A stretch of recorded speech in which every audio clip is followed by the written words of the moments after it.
हरे कृष्णा, सभी भक्तों को दंडवत प्रणाम। हरे कृष्णा, सभी भक्तों को दंडवत प्रणाम। हरे कृष्णा, सभी भक्तों को दंडवत प्रणाम।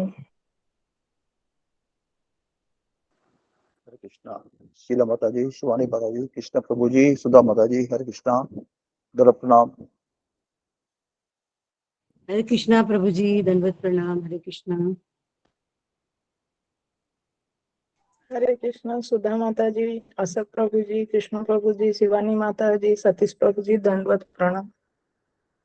हरे कृष्णा माता जी, दंडवत हरे प्रणाम कृष्णा, माता जी। हरे कृष्णा, आपको भी दंडवत प्रणाम। सतीश प्रभु जी, हरे कृष्णा, दंडवत प्रणाम। दंडवत प्रणाम, आपको दंडवत। कृष्ण प्रभु जी, दंडवत प्रणाम। दंडवत प्रणाम माता शुभकामनाएं, जी। आप लोगों को शुभकामनाएं और दंडवत प्रणाम। सभी भक्तों को दंडवत। हरे कृष्ण।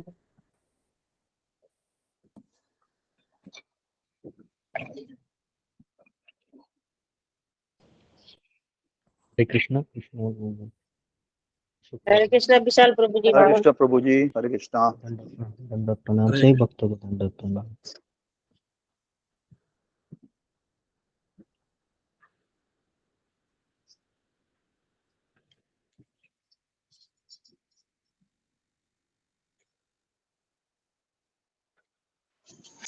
हरे कृष्णा, सभी भक्तों को दंडवत प्रणाम। हरे कृष्णा, विशाली माता जी, हरे दंडवत कृष्णा, प्रणाम माता जी, वैशाली माता जी, दंडवत प्रणाम। हरे कृष्णा, सभी को दंडवत प्रणाम। हरे कृष्णा माता जी, हरे कृष्णा प्रभु जी, दंडवत प्रणाम। वैशाली उमा माता माता जी, जी, दंडवत प्रणाम। हरे सतीश कृष्ण, प्रभु जी, रंजना माता जी, ममता माता जी, उमा माता जी, विशाल प्रभु जी, दंडवत प्रणाम। दंडवत हरे प्रणाम। कृष्णा, हरे कृष्णा, सभी ईशा भक्तों को प्रभु जी दंडवत दंडवत प्रणाम। प्रणाम। सभी को हरे दंडवत कृष्ण, प्रणाम। हरे कृष्ण, रंजना माता जी, दंडवत प्रणाम। हाँ, सभी भक्तों को दंडवत प्रणाम। हरे कृष्ण, सभी भक्तों को दंडवत प्रणाम। माता जी, कृपया आपका नंबर मुझे भेज दीजिए। ममता माता जी। हरे कृष्ण, ममता माता जी। जी माता जी, वैशाली माता जी, आप बोल रहे हैं? जी जी जी माता जी, मुझे आपका नंबर नहीं मिल रहा ग्रुप में। जी जी माता जी, मैं सेंड कर देती हूँ। जी जी माता जी, हरे कृष्ण, धन्यवाद।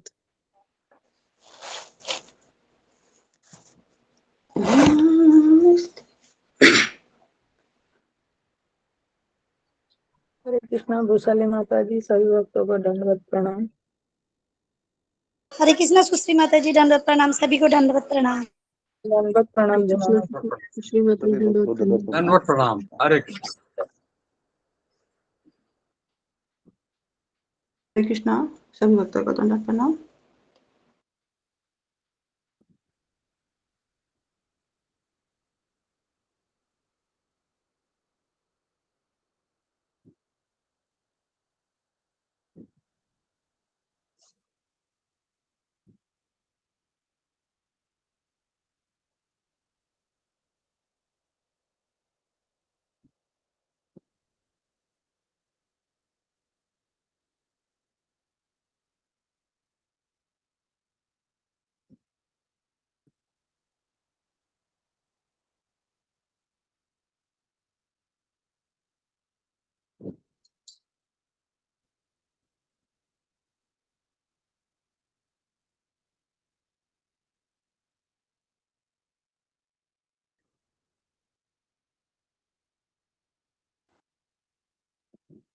हरे कृष्णा, रंजना माता जी।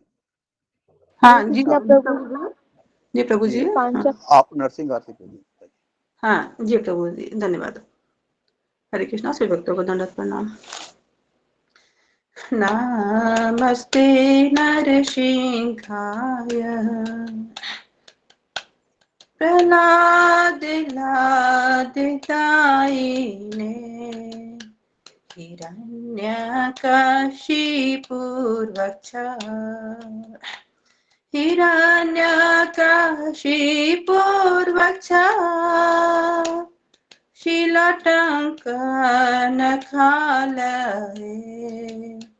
इतो नरसिंहा परितो नरसिंहा, इतो नरसिंहा परितो नरसिंहा, यतो यतो यामि ततो नरसिंहा, बाहे नरसिंहा हृदये नरसिंहा, बाहे नरसिंहा हृदये नरसिंहा, नरसिंहमदिं शरणं प्रपदे तव कर कमलवरे नाखां अद्भुत श्रृंगार दलिता हिरण्यकशिपु तनुभृंगा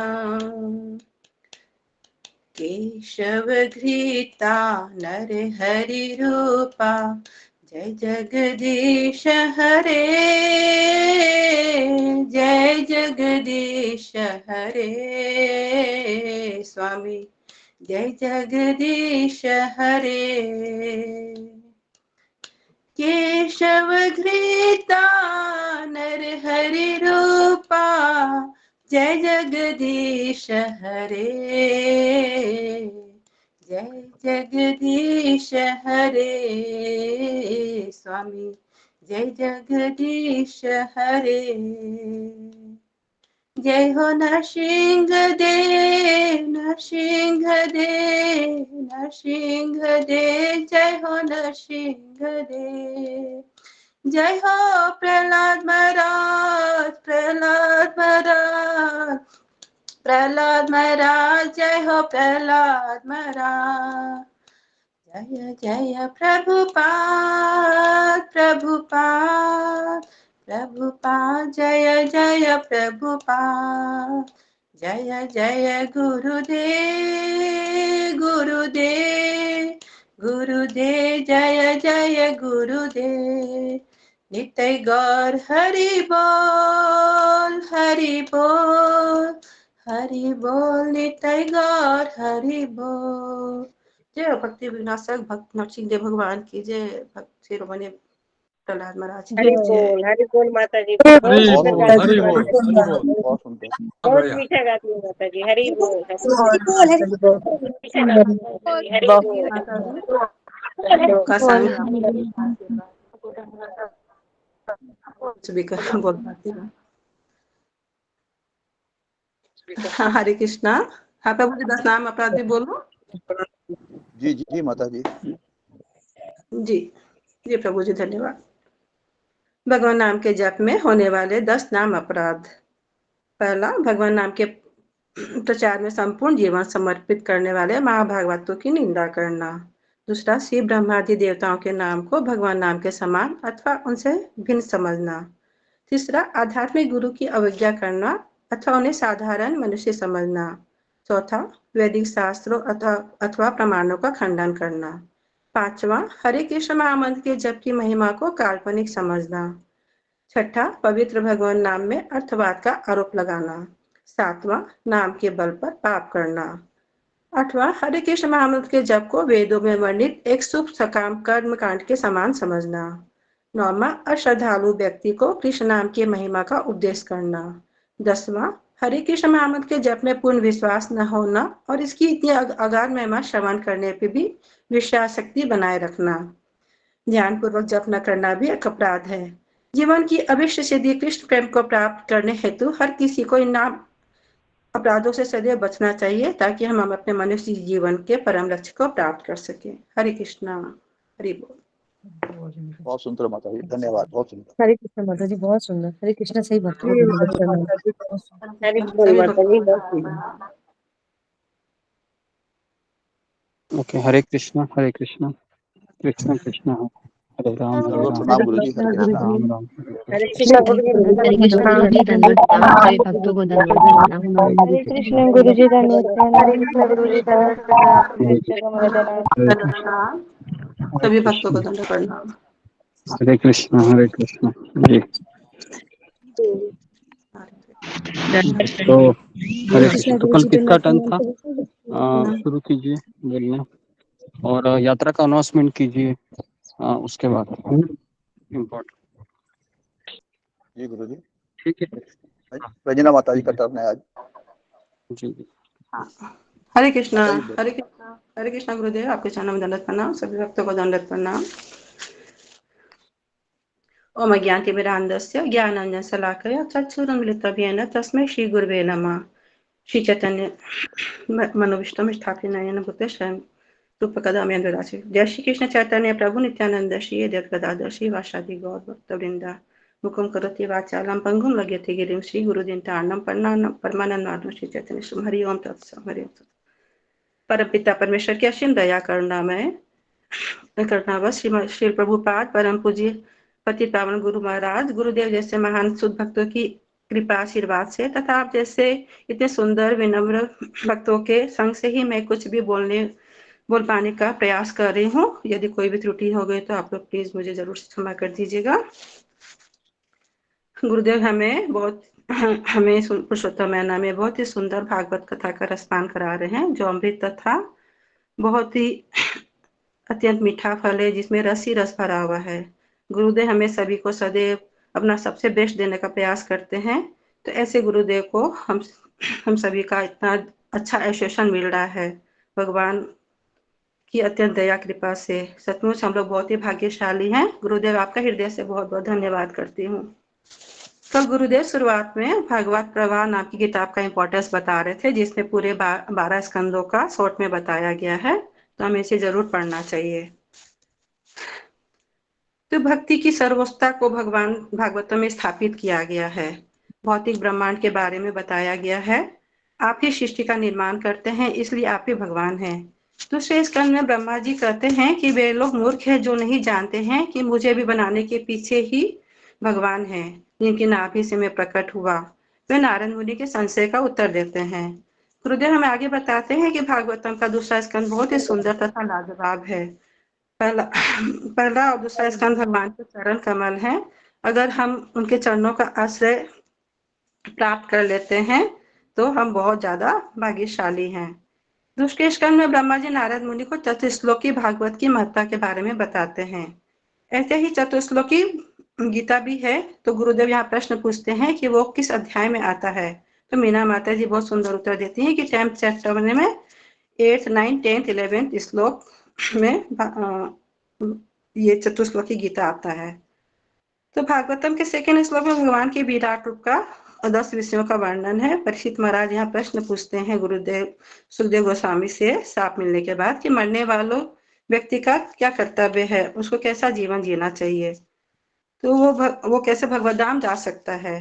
तो यहाँ पर हमें बहुत बड़ी सीख मिलती है। गुरुदेव हमें यहाँ बता रहे हैं कि हमारी सांसों का एक पल का भी भरोसा नहीं है। कब मृत्यु किस रूप में किस समय आएगी, किस जगह पर आएगी, कोई नहीं जानता है। जैसा कि हम हमेशा कुछ ना कुछ सुनते रहते हैं ऐसी घटनाओं के बारे में। तो परीक्षित महाराज के पास तो 7 दिन थे, लेकिन हमारे पास तो 7 मिनट भी नहीं है। तो हमें हर सांस में भगवान का नाम लेना चाहिए और एक पल के भी उन्हें नहीं भूलना चाहिए। फिर यहाँ गुरुदेव प्रश्न पूछते हैं कि इतने बड़े बड़े ऋषि मुनि साधु संत अलग अलग लोगों से कथा सुनने आए थे, तो क्यों आए थे? उनको पहले क्या पता नहीं था भागवतम के बारे में? तो विशाली टाट माता जी ने बहुत सुंदर जवाब दिया कि भागवत ऐसा विषय है कि उसे बार बार सुनना चाहिए। उन्होंने पहले भी श्रवण किया था, लेकिन उनमें बहुत ज्यादा उत्सुकता थी, जिज्ञासा थी। कई बार सुनने पर भी तृप्ति नहीं मिलती है। हमेशा मन में और जानने की सुनने की जिज्ञासा बार बार हमारे मन में भी होनी चाहिए। भागवतम की महिमा के बारे में बताते हैं कि वो इतना ज्यादा मीठा रसीला फल है, पूरे रसों से भरा है। सनातन गोस्वामी कहते हैं कि भागवत मेरा बंधु है, मेरा सखा है, मेरा मित्र है। जिसने भागवत से मैत्री कर ली है उसे और किसी से भी मैत्री करने की आवश्यकता नहीं है। रस माल्यम यानी इतना ज्यादा मीठा है भागवत की, मीठा रस से भरा हुआ है। लेकिन वो और अधिक मीठा तब हो जाता है जब उसे कोई तोता या पक्षी खाता है। उसी तरह से भागवतम को सुखदेव गोस्वामी जी ने टेस्ट किया है, उसे पूरी तरह पी लिया है। तो गुरुदेव हमें यहाँ बहुत महत्वपूर्ण शिक्षा दे रहे हैं कि भागवतम का चस्का जिसे लग जाता है वो कभी दुखी नहीं होता है, क्योंकि भागवतम में ऐसे बड़े बड़े महान शुद्ध भक्तों की कथा है जो हमें बहुत ज्यादा मोटिवेट करती है, इंस्पायर करती है। तो सभी लोग इसलिए आए थे, यहाँ पर 56 भोग मिलने वाला है। तो किस रूप में? तो वो कानों के रूप में, श्रवण द्वारा। तो भगवान ने ब्रह्मा जी को फिर गुरुदेव यहाँ बताते कि चतुश्लोकी भागवत सुनाते हैं और कहा कि तुमने अपने कर्तव्य का पालन किया है अच्छे से, तुम भ्रमित थे, तो उस समय मैं ही तुम्हें तब शब्द कहे थे, मैं तुमसे अति प्रसन्न हूँ, तुम जो चाहो मांग सकते हो। फिर ब्रह्मा जी ने निवेदन किया कि मुझे आप अपने दिव्य आध्यात्मिक रूप तथा बाह्य रूप के बारे में बताइए जो भौतिक तथा आध्यात्मिक जगत में है। ये चतुश्लोकी भागवत का प्रथम श्लोक है। फिर दूसरा पूछते हैं कि आपकी विविध भौतिक तथा आध्यात्मिक शक्तियां किस तरह काम करती है। फिर तीसरा वो पूछते हैं कि भगवान आप ये बताइए कि आपकी भौतिक तथा आध्यात्मिक संबंधों के साथ आपका क्या संबंध है। फिर चौथा ये श्लोक ब्रह्मा जी कहते हैं कि मुझे कृपया करके बताइए कि जिससे मैं बिना किसी अभिमान के आपके निर्देशों का पालन कर सकूं। तो गुरुदेव यहाँ बताते हैं कि चौथा श्लोक हमारे लिए बहुत ज्यादा इम्पोर्टेंट है।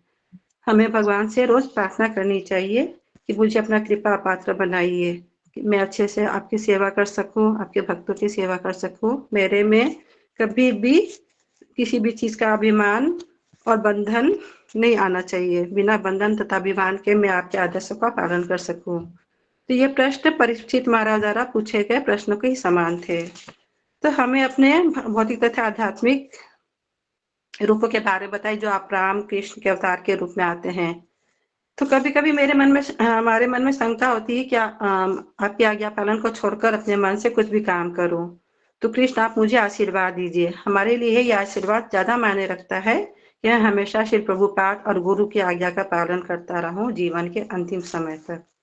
तो इस तरह से ये चतुश्लोकी भागवत है बताया गया है। तो भगवान बताते हैं इस ब्रह्मांड के निर्माण से पहले इसका पालन तथा संहार के समय पहले भी मैं ही था। मतलब कि ब्रह्मा जी तुम्हारे आने के पहले तथा इस ब्रह्मांड से पहले भी केवल मैं ही था। बहुत लोग कहते हैं कि ब्रह्मा जी को किसने जन्म दिया, विष्णु ने। तो विष्णु को किसने जन्म दिया, तो इसका कोई भी जवाब नहीं है। तो वो मैं पहले भी था और पहले से ही था।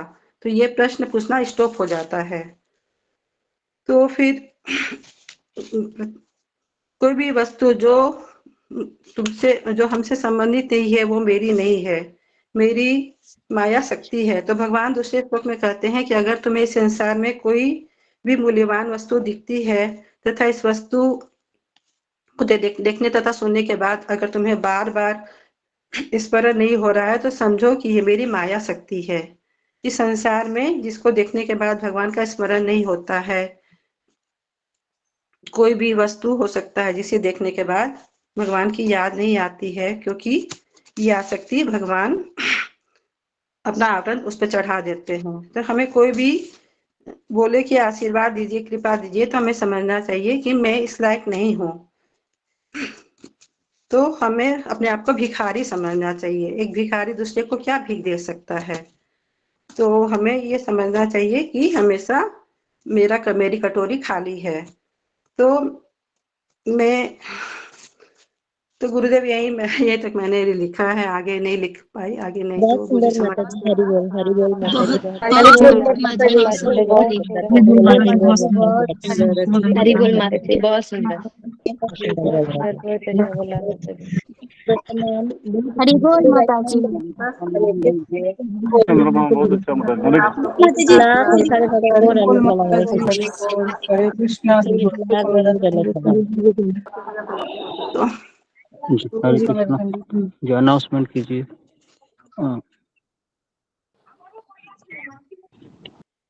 हरे कृष्णा। गुरुदेव के चरणों में दंडवत प्रणाम।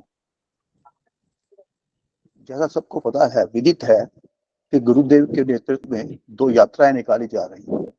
वृंदावन यात्रा जो 21 अक्टूबर से 24 अक्टूबर तक है, और जगन्नाथपुरी यात्रा जो 22 नवंबर से 26 नवंबर तक है। और इसकी अनाउंसमेंट हर रोज ऑलमोस्ट होती रहती है। जो भक्त भी जाना चाहे, जाने का इच्छुक है, वो कृपा कर, आज लास्ट डेट है। हम बार बार कहते हैं कि अपनी बुकिंग करा लीजिएगा। जिसके इच्छा है जाने की, अपनी कृपा बुकिंग कराइए। और 500 रुपये अग्रिम राशि होटल बुक का, रूम बुक करने के लिए चाहिए, वो दीजिए। क्योंकि होटल बिना पैसे के नहीं होता, वो ना बुक करता है। और बाद में फिर स्पेस अवेलेबल नहीं रहता होटल में भी, और टिकट पे भी दिक्कत आती है। टिकट भी अवेलेबल, कंफर्म टिकट नहीं मिलती। तो इसलिए जो भक्त जाना चाहे, कृपा करके ₹500 अग्रिम होटल बुकिंग के लिए दे दीजिए और अपने टिकट का एक स्क्रीनशॉट गुरुजी को या राधिका माता जी को भेज दीजिएगा। दूसरी बात, जैसे गुरुजी ने भी अपनी आपके प्रोग्राम के मुताबिक ही गुरुजी भी अपनी बुकिंग कराएंगे। तो पीछे गुरुजी ऋषिकेश यात्रा में गए थे और उनकी वापसी की टिकट कंफर्म नहीं हुई थी और उनके परिवार को बहुत ज्यादा तकलीफ सहनी पड़ी ट्रेन में। रात रात भर जागना पड़ा उन्हें, कोई जगह नहीं मिली थी। इसलिए कृपया करके पहले ही बताएं ताकि गुरु जी भी अपनी टिकट बुक करा सके। बाद में टिकट उपलब्ध नहीं रहती है।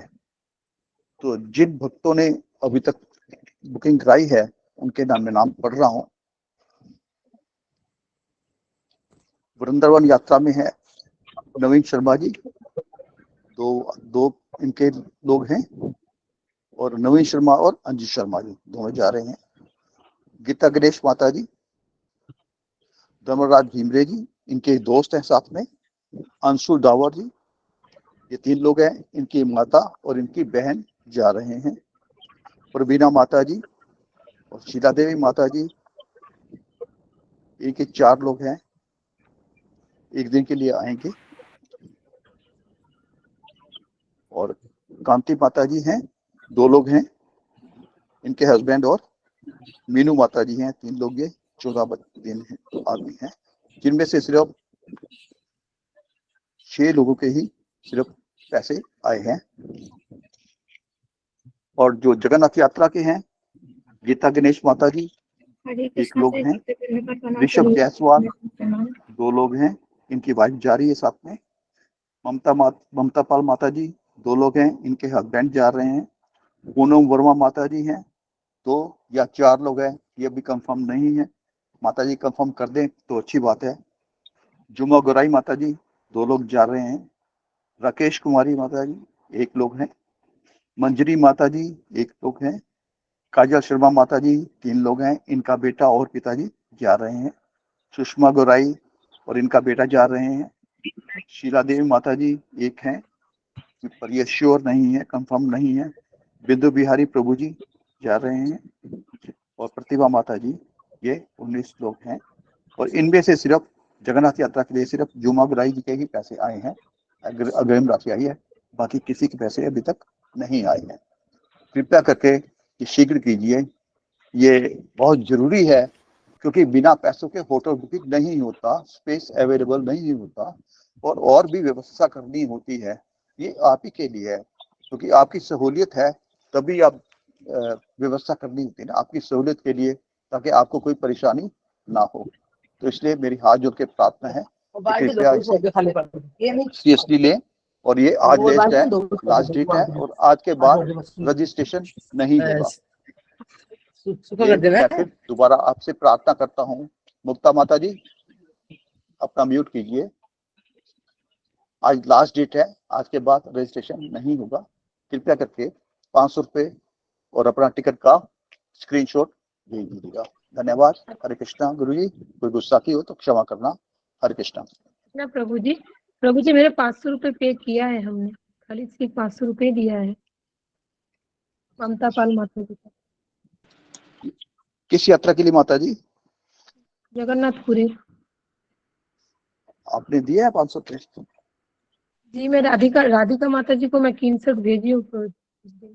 ठीक है माता जी, मैं लिख लेता हूँ। ओके, हरे कृष्णा। ठीक है, हरे कृष्णा हरे कृष्णा जी। जो जिनका पेमेंट किया है राधिका माता जी।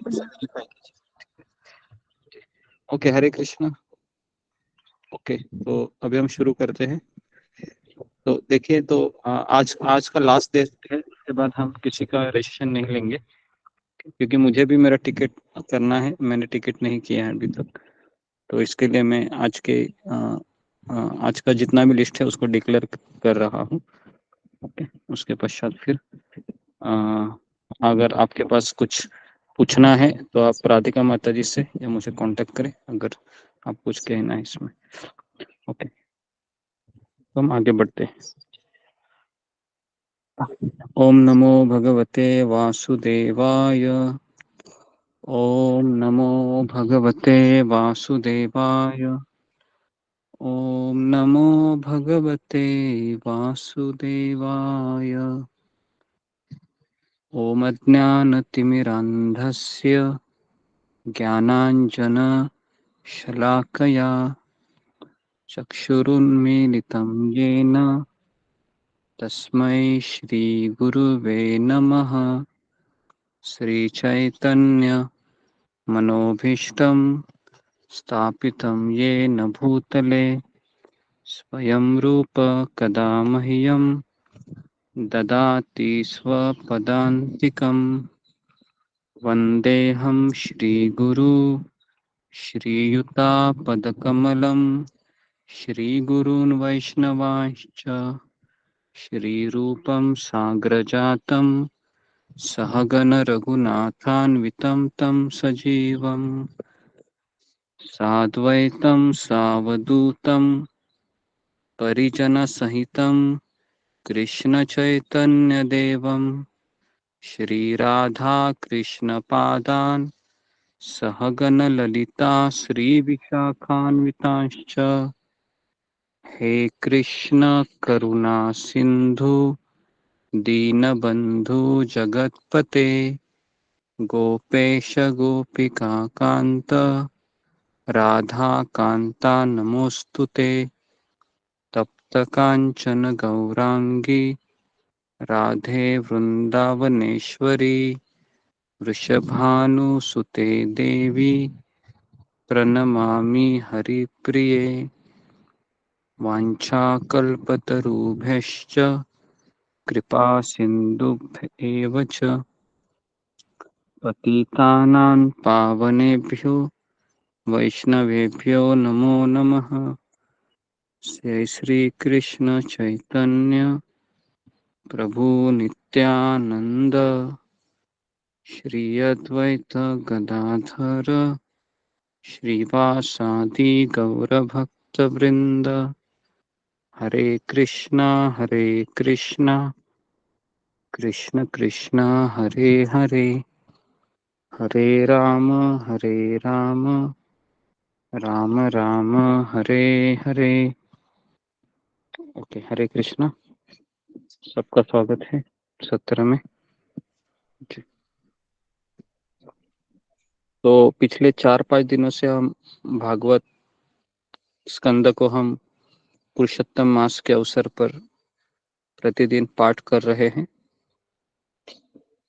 तो आज कौन सा दिन है?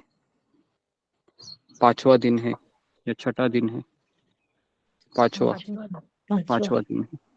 ठीक है गुरु जी, आज कीर्तन नहीं किया? हाँ, आज लेट हो गया ना, इसके लिए कीर्तन नहीं किए मैं। ठीक है, तो 3:15 बजने को आए हैं, तो अभी हम शुरुआत करते हैं। तो जी, तो कल हमने चतुश्लोकी भागवत देखा था। तो कल का लेक्चर आप और एक बार सुनिए, क्योंकि दूसरा स्कंद समझना कठिन है। लेकिन मैं बहुत आसान भाषा में जितना हो सकता है उतना समझाने का प्रयास कर रहा हूँ। आशा कर रहा हूँ कि आपको ये भागवत समझ में आएगी।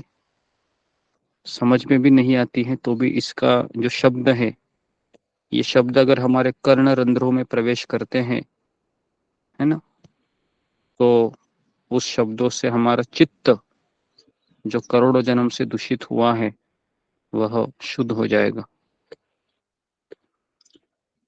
तो जब श्रील प्रभुपाद जी वृंदावन में भागवत कक्षा देते थे तो प्रभुपाद हिंदी भाषा में प्रवचन करते थे वृंदावन में। उन्होंने कुंती महारानी की शिक्षाओं के ऊपर 7 दिन प्रवचन किया था वृंदावन के राधा दामोदर मंदिर में। तो उस समय काफी अमेरिकन लोग थे, उनके शिष्य जो उनके सामने बैठे थे। उनको कुछ समझ में नहीं आ रहा था, तो उन्होंने सवाल पूछा, है ना, प्रभुपाद जी हमें तो ये हिंदी भाषा समझ में नहीं आती है, हम क्या करें? प्रभुपाद जी ने कहा कि भाषा नहीं समझ में आती, कोई प्रॉब्लम नहीं, ये भागवतम के शब्द हैं, ये आपके कान में प्रवेश करेंगे तो इससे आपका शुद्धिकरण हो जाएगा। तो इसे इसलिए हमें भागवत की कक्षा में नियमित रूप से उपस्थित होना बहुत आवश्यक है। तो सब लोग अपने कैमरा को ऑन कीजिए। प्रियंका, कुमारी, विनोद बिहारी और इसका अशोक चौहान प्रभु, आप देखिए कि इनके अगर कैमरा ऑन नहीं है तो आप रिमूव कीजिए उनको, क्योंकि उससे पता नहीं चलता है कि सुन रहे हैं नहीं सुन रहे। तो जो नए भक्त आए हैं तो हम उनका स्वागत करते हैं हमारे सत्र में। ओके, हरे कृष्णा जी। गुरु जी, दंडवत प्रणाम। अभी आई मैं तो गुरु जी। जी आप माइक को बंद रखिए। ओके, तो भागवतम के 10 विषय है। तो आज हम भागवतम के 10 विषय से चर्चा शुरू करते हैं। तो आगे बढ़ने से पहले मैं आप लोगों को सवाल करना चाहता हूं कि भगवत गीता में कितने विषय का वर्णन किया गया है और उन विषयों के नाम बताइए। जी, फिंगर को रेस कीजिए ताकि हमें समझ में तो आए कि पहले गीता आपको याद आ रही है। जी, भगवत गीता में कितने विषयों की चर्चा की जा रही है। जी, ओके। जी, बाकी के लोगों को, जी गौरी राठौड़,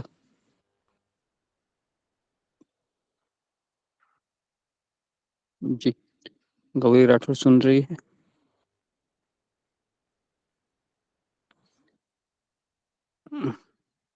हरे कृष्णा गुरु जी।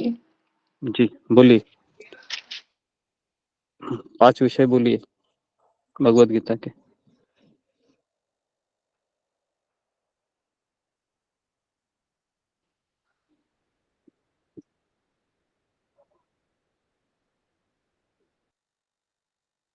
जी बोलिए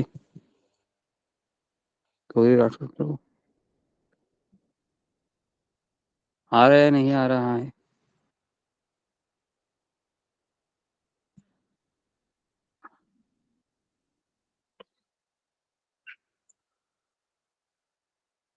ओके, नेक्स्ट। ये तो बहुत जरूरी है आना, है ना, मिनिमम। तो इसके लिए जी भागवत के 5 विषय, सॉरी भगवत गीता के। जी,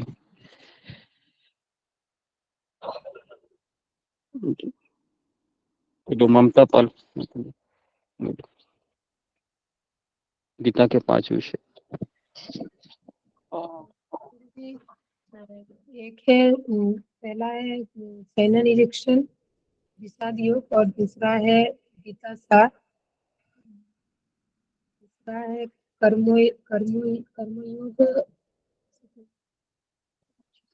आवाज नहीं आ रहा है आपको? ओके, हरे कृष्णा, आवाज फुल है। हरे कृष्णा,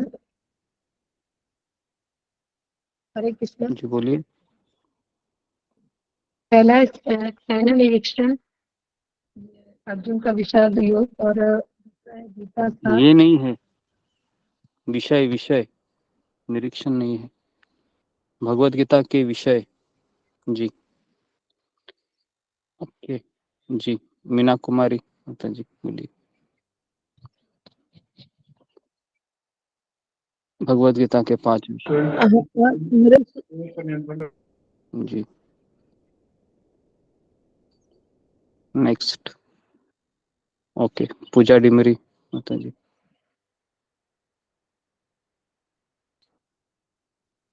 हरे कृष्णा गुरु जी, दंडवत प्रणाम। सभी भक्तों को दंडवत प्रणाम।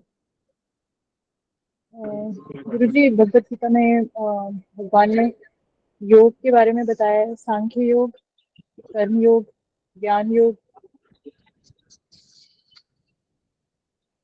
ओके, और भक्ति योग।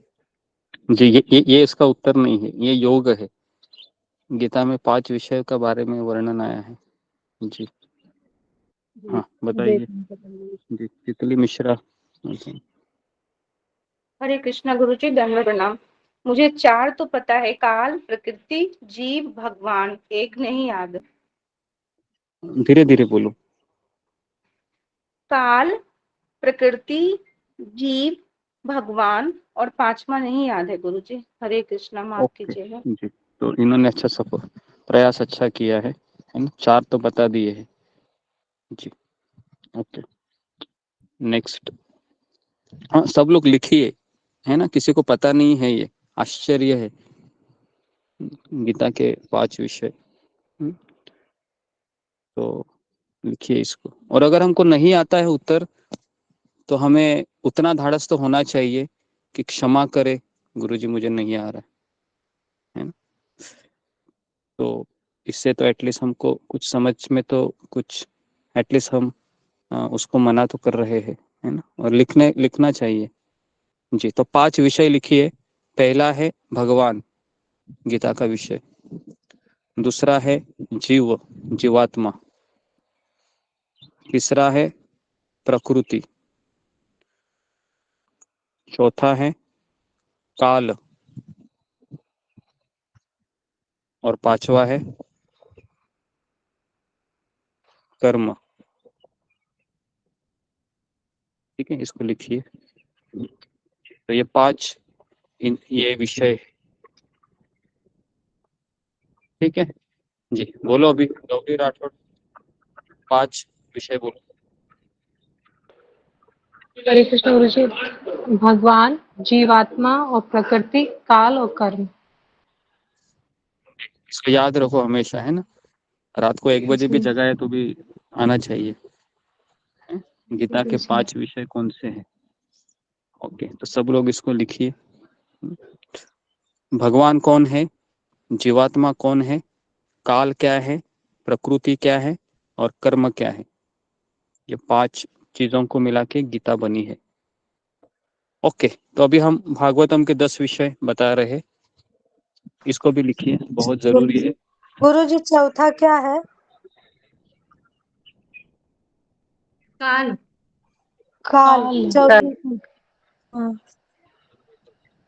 तो हाँ, हरे कृष्ण। भागवतम के ये चतुश्लोकी जो गीता है, सॉरी भागवत है, ये भगवान ने ब्रह्मा जी को कही। और अभी सुखदेव गोस्वामी परीक्षित महाराज के प्रश्नों को उत्तर देते हुए भागवतम के 10 विषयों का वर्णन करने जा रहे हैं। बहुत इंपॉर्टेंट है, क्योंकि पुस्तक के अंदर क्या है ये शॉर्ट में अगर हमको जानना है तो ये 10 विषय है। पहला सर्ग, सर्ग मतलब, तो इसको लिखिए पहले, सर्ग। दूसरा है विसर्ग। तीसरा है स्थानम। चौथा है पोषण। तीसरा क्या है प्रभु गुरुदेव? स्थानम। आवाज आप नहीं आ रहा है। क्षमा करो, आवाज तो गुरु जी फिर से बोलिए गुरु जी।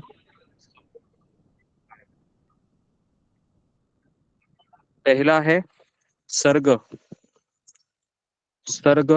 दूसरा है विसर्ग। तीसरा है स्थानम। चौथा है पोषणम।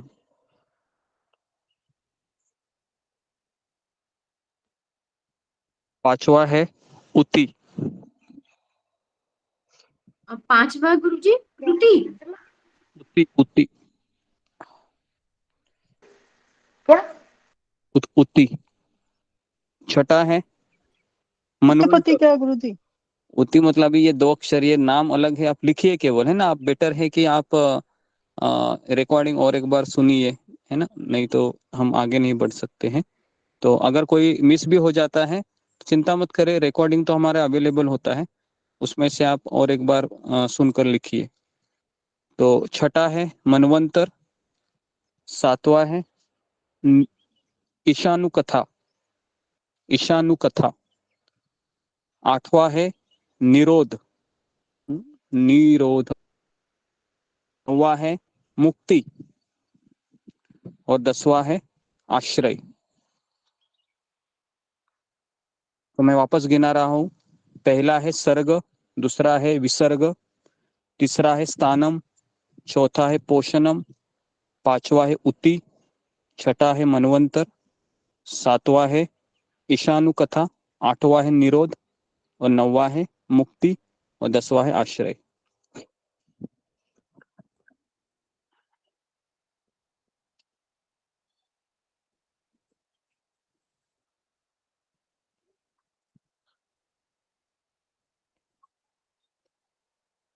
ओके ठीक है, तो अभी लिखिए सर्ग मतलब क्या है, इसका मीनिंग समझ में आना चाहिए ना। सर्ग ये सारे संस्कृत शब्द हैं। तो सर्ग मतलब भगवान द्वारा की गई प्राथमिक सृष्टि। सर्ग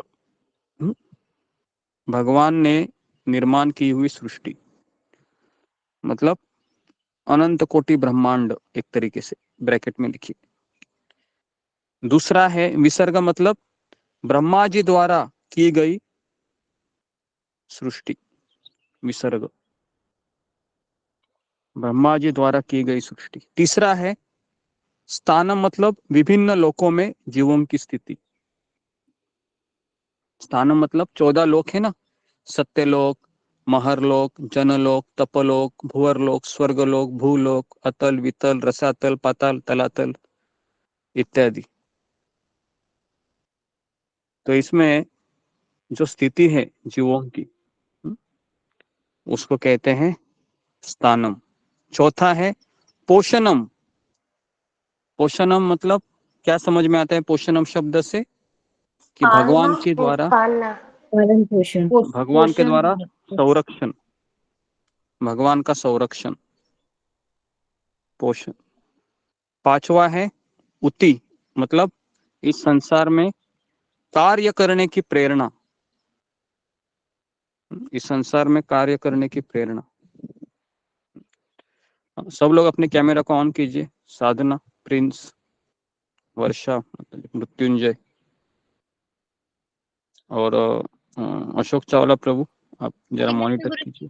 बारिश आ रहा है गुरुजी, तो मैं थोड़ा काम में हूँ, सॉरी। पहले ये सब इन्फॉर्म करने का, ठीक है गुरुजी वो हाथ गीले थे इसलिए नहीं, पहले मैसेज करने का। अगर आपको कोई असुविधा है, उति को फिर से बताइए गुरुजी। इस संसार में, मतलब इस संसार में कार्य करने की प्रेरणा।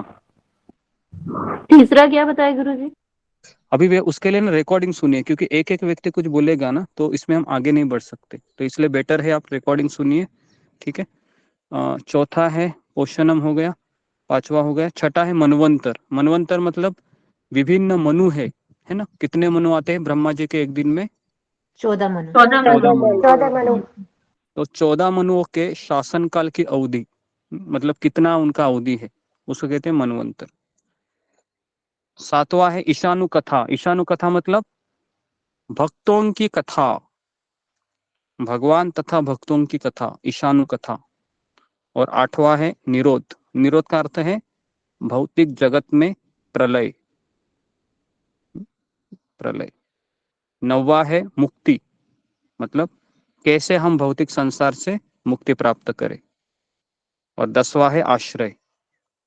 कौन है आश्रय? तो है श्री कृष्ण, ठीक है। तो ये 10 विषय है भागवतम के, हैं। और कल मैं किसी को भी पूछूंगा ये 10 विषय, तो आपको इसको एक्सप्लेन करना आना चाहिए, हर एक स्टूडेंट को। हमारे जो ग्रुप में जो नए लोग हैं उनके लिए नहीं है ये, जो 1 महीने से ऊपर आ रहे हैं तो उनके लिए ये कंपल्सरी 10 विषय है, आपको याद रखना है। हाँ, भगवत गीता के भी और भागवत के भी 10 विषय, ठीक है। तो इस तरीके से भगवान ने ये भागवतम में, अगर आप 12 स्कंद पढ़ेंगे तो क्या मिलेगा आपको? ये 10 विषय मिलेंगे। ओके, क्लियर है? तो इतना समझ में आया तो भी काफी है कि भागवतम में क्या है। किसी ने आपको कहा भागवतम में पता है कितने हैं? 12 स्कंद है। कितने श्लोक है? 18,000 श्लोक है। बाप रे बाप रे, क्या है इसमें? तो ये देखिए, इसमें 10 चीजें हैं। अच्छा ऐसा है, ठीक है। तो फिर कोई भी पढ़ना चाहेगा उसको, तो ये 10 विषय पता होने चाहिए। तो भागवतम के इन विषयों का सर्वोच्च उद्देश्य क्या है? ये 10 विषयों का उद्देश्य क्या है? अभी हमारे चित्त को 10वें विषय अर्थात परमाश्रय श्री कृष्ण पर केंद्रित करना। क्या क्या इस 10 विषय का उद्देश्य क्या है? भागवतम के जो सर्वोच्च उद्देश्य है भागवतम का क्या है कि परमाश्रय भगवान श्री कृष्ण पर हमारा मन केंद्रित होना। इससे क्या होगा मन केंद्रित होने से? जी बताइए, फिंगर को रेज कीजिए कि मन केंद्रित होने से क्या होगा फिर। ठीक है, भागवत के 18,000 श्लोक पढ़ भी डाले मैंने, है ना। तो उससे मुझे ये पता चला कि भगवान ही मेरे आश्रय है, भगवान ही मेरी माँ है, भगवान ही मेरे पिता है, भगवान मेरे धन है। तमेव माता च पिता त्वमेव, त्वमेव बंधु च सखा त्वमेव, सब पता चला। ओके, लेकिन अभी इससे क्या होगा? मेरा मन अगर कृष्ण में लगेगा तो। ओके जी बताइए।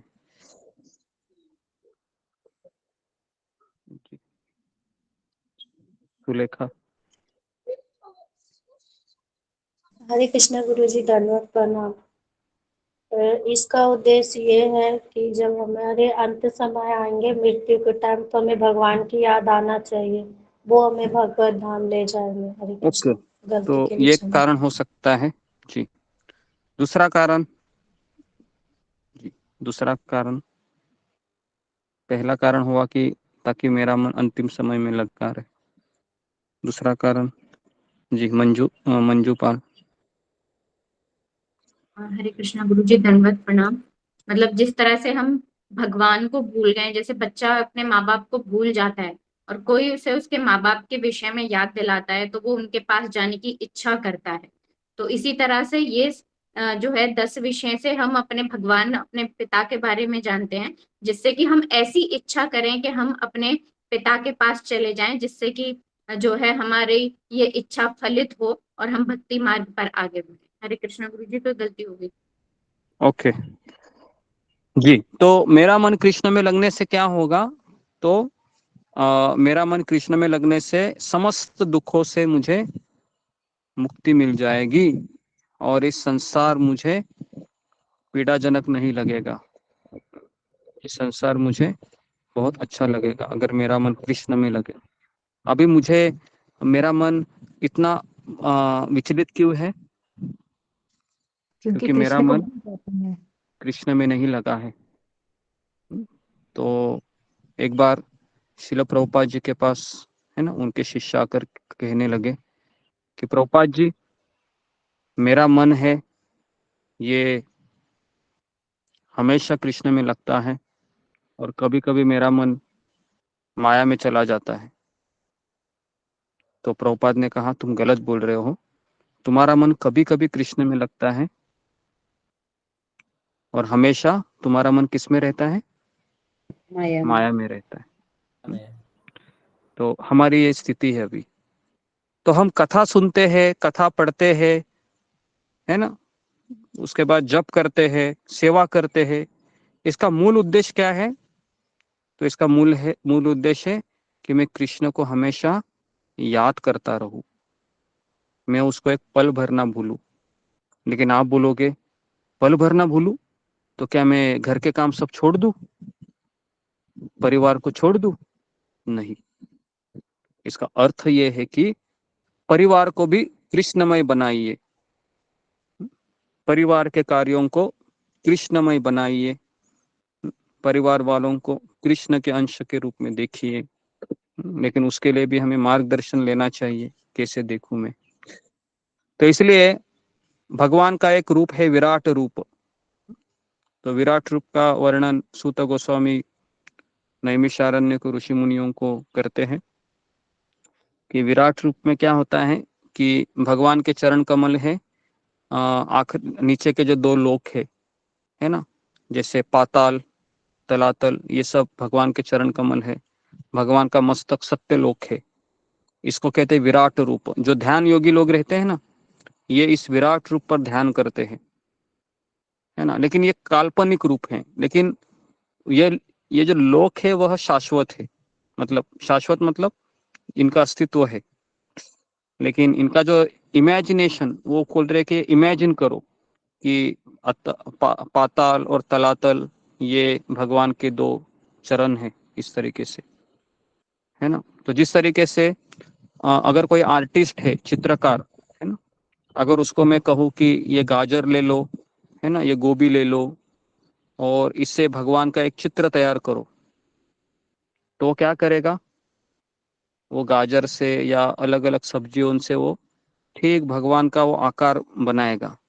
लेकिन वो भगवान का आकार क्या हुआ? काल्पनिक रहेगा, है ना। लेकिन गाजर काल्पनिक है क्या? या कोई सब्जी उसमें रख रहा है, वो काल्पनिक है क्या? वो काल्पनिक नहीं है, वो रियल है। तो उसी तरीके से जो ध्यान योगी लोग रहते हैं, ये भगवान के विराट रूप पर ध्यान करते हैं। तो इसलिए कोई ज्योति के ऊपर, प्रकाश के ऊपर ध्यान करके ध्यान योगी नहीं बनता। तो इस तरीके से दो स्कंद खत्म होते हैं हमारे, है ना। और सर्ग और विसर्ग के विषय में पहले दो स्कंदों में बताया है। तीसरे स्कंद में प्रवेश करते हैं हम। तीसरे स्कंद में तीसरा और चौथा स्कंद लिखिए, भगवान श्री कृष्ण के जंघाओं का प्रतिनिधित्व करता है। तीसरा स्कंद और चौथा स्कंद। जंघा मतलब जो पैर के ऊपर का भाग होता है, उसको जंघा कहते हैं, है ना, थाइज। तो ये भगवान के, है ना, जंघा का प्रतिनिधित्व करता है। और विदुर और मैत्रेय मुनि का संवाद, ये तीसरा स्कंद सर्ग और विसर्ग दोनों का वर्णन करता है। ठीक है। तो तीसरे स्कंद में सुंदर कथाएं हैं, जैसे जय विजय एवं चार कुमारों की कथा।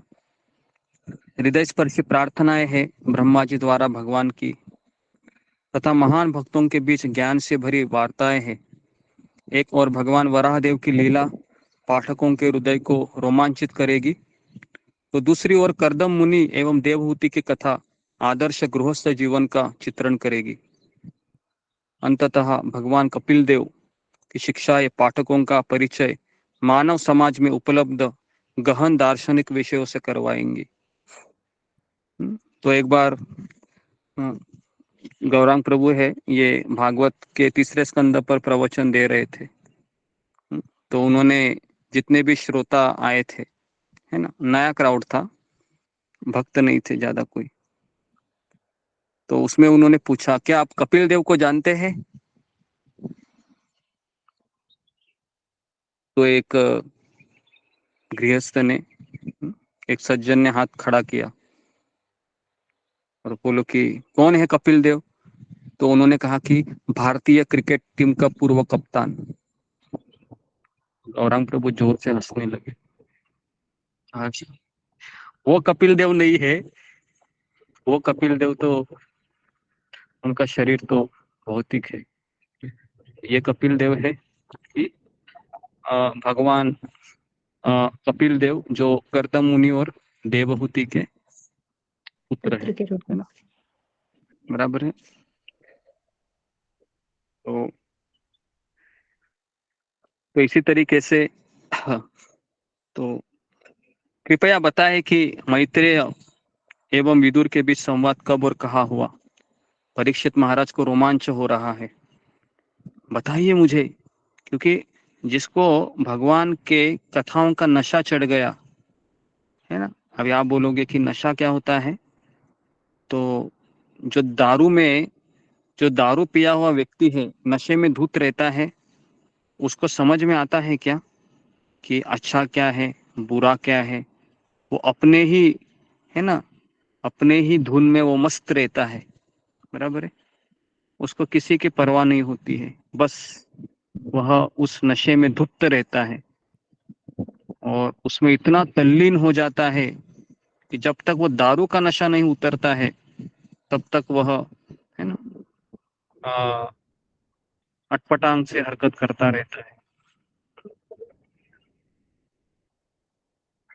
तो और जिसको भगवान की कथाओं का नशा चढ़ गया है ना, सुनने का, खास कर जिसको लगता है कि और सुनना है और सुनना है, रुक क्यों गए, बोलिए बोलिए, मेरी भूख बहुत लग रही है मुझे कथा सुनने की, तो इसके लिए जो बड़े बड़े साधु संत है वो खाने की परवाह नहीं करते हैं।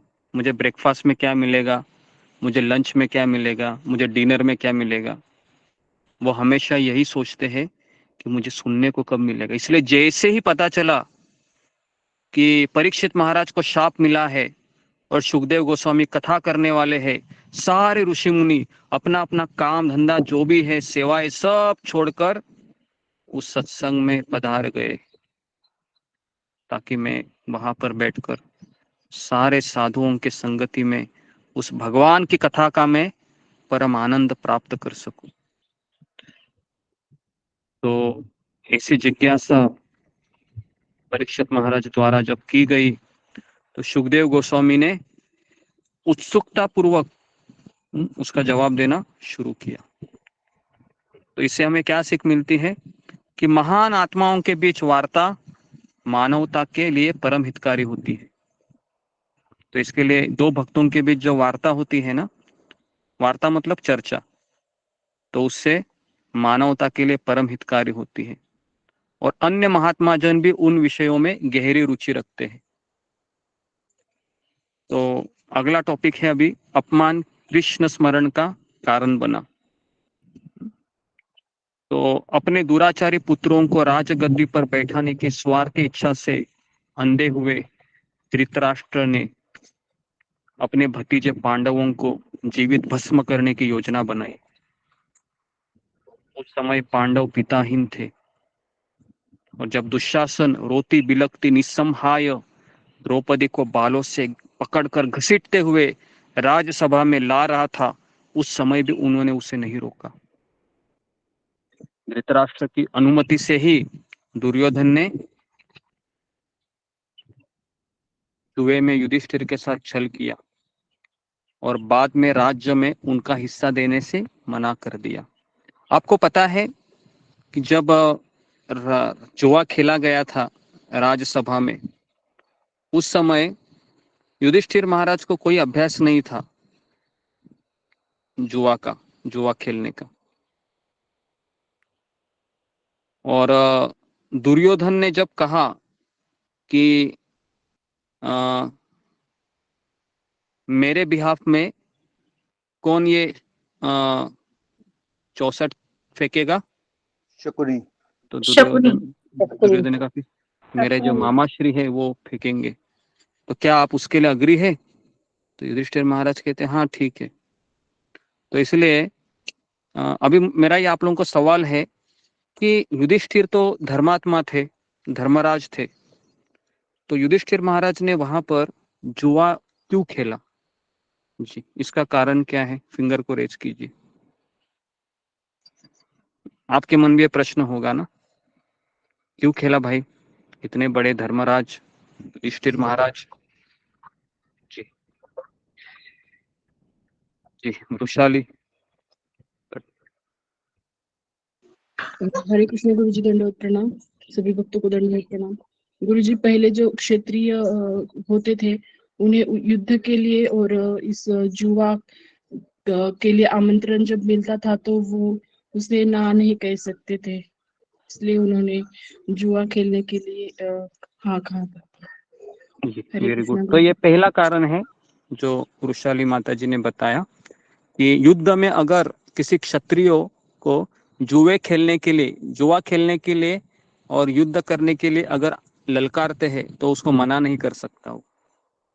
लेकिन दूसरा कारण ये था कि भगवान कोई भी चीज अगर हमको सिखाना चाहते हैं तो वह अपने शुद्ध भक्त के द्वारा सिखाना चाहते हैं। तो भगवान हमें ये सिखाना चाह रहे थे कि जुआ खेलने का परिणाम कितना महाभयंकर होता है।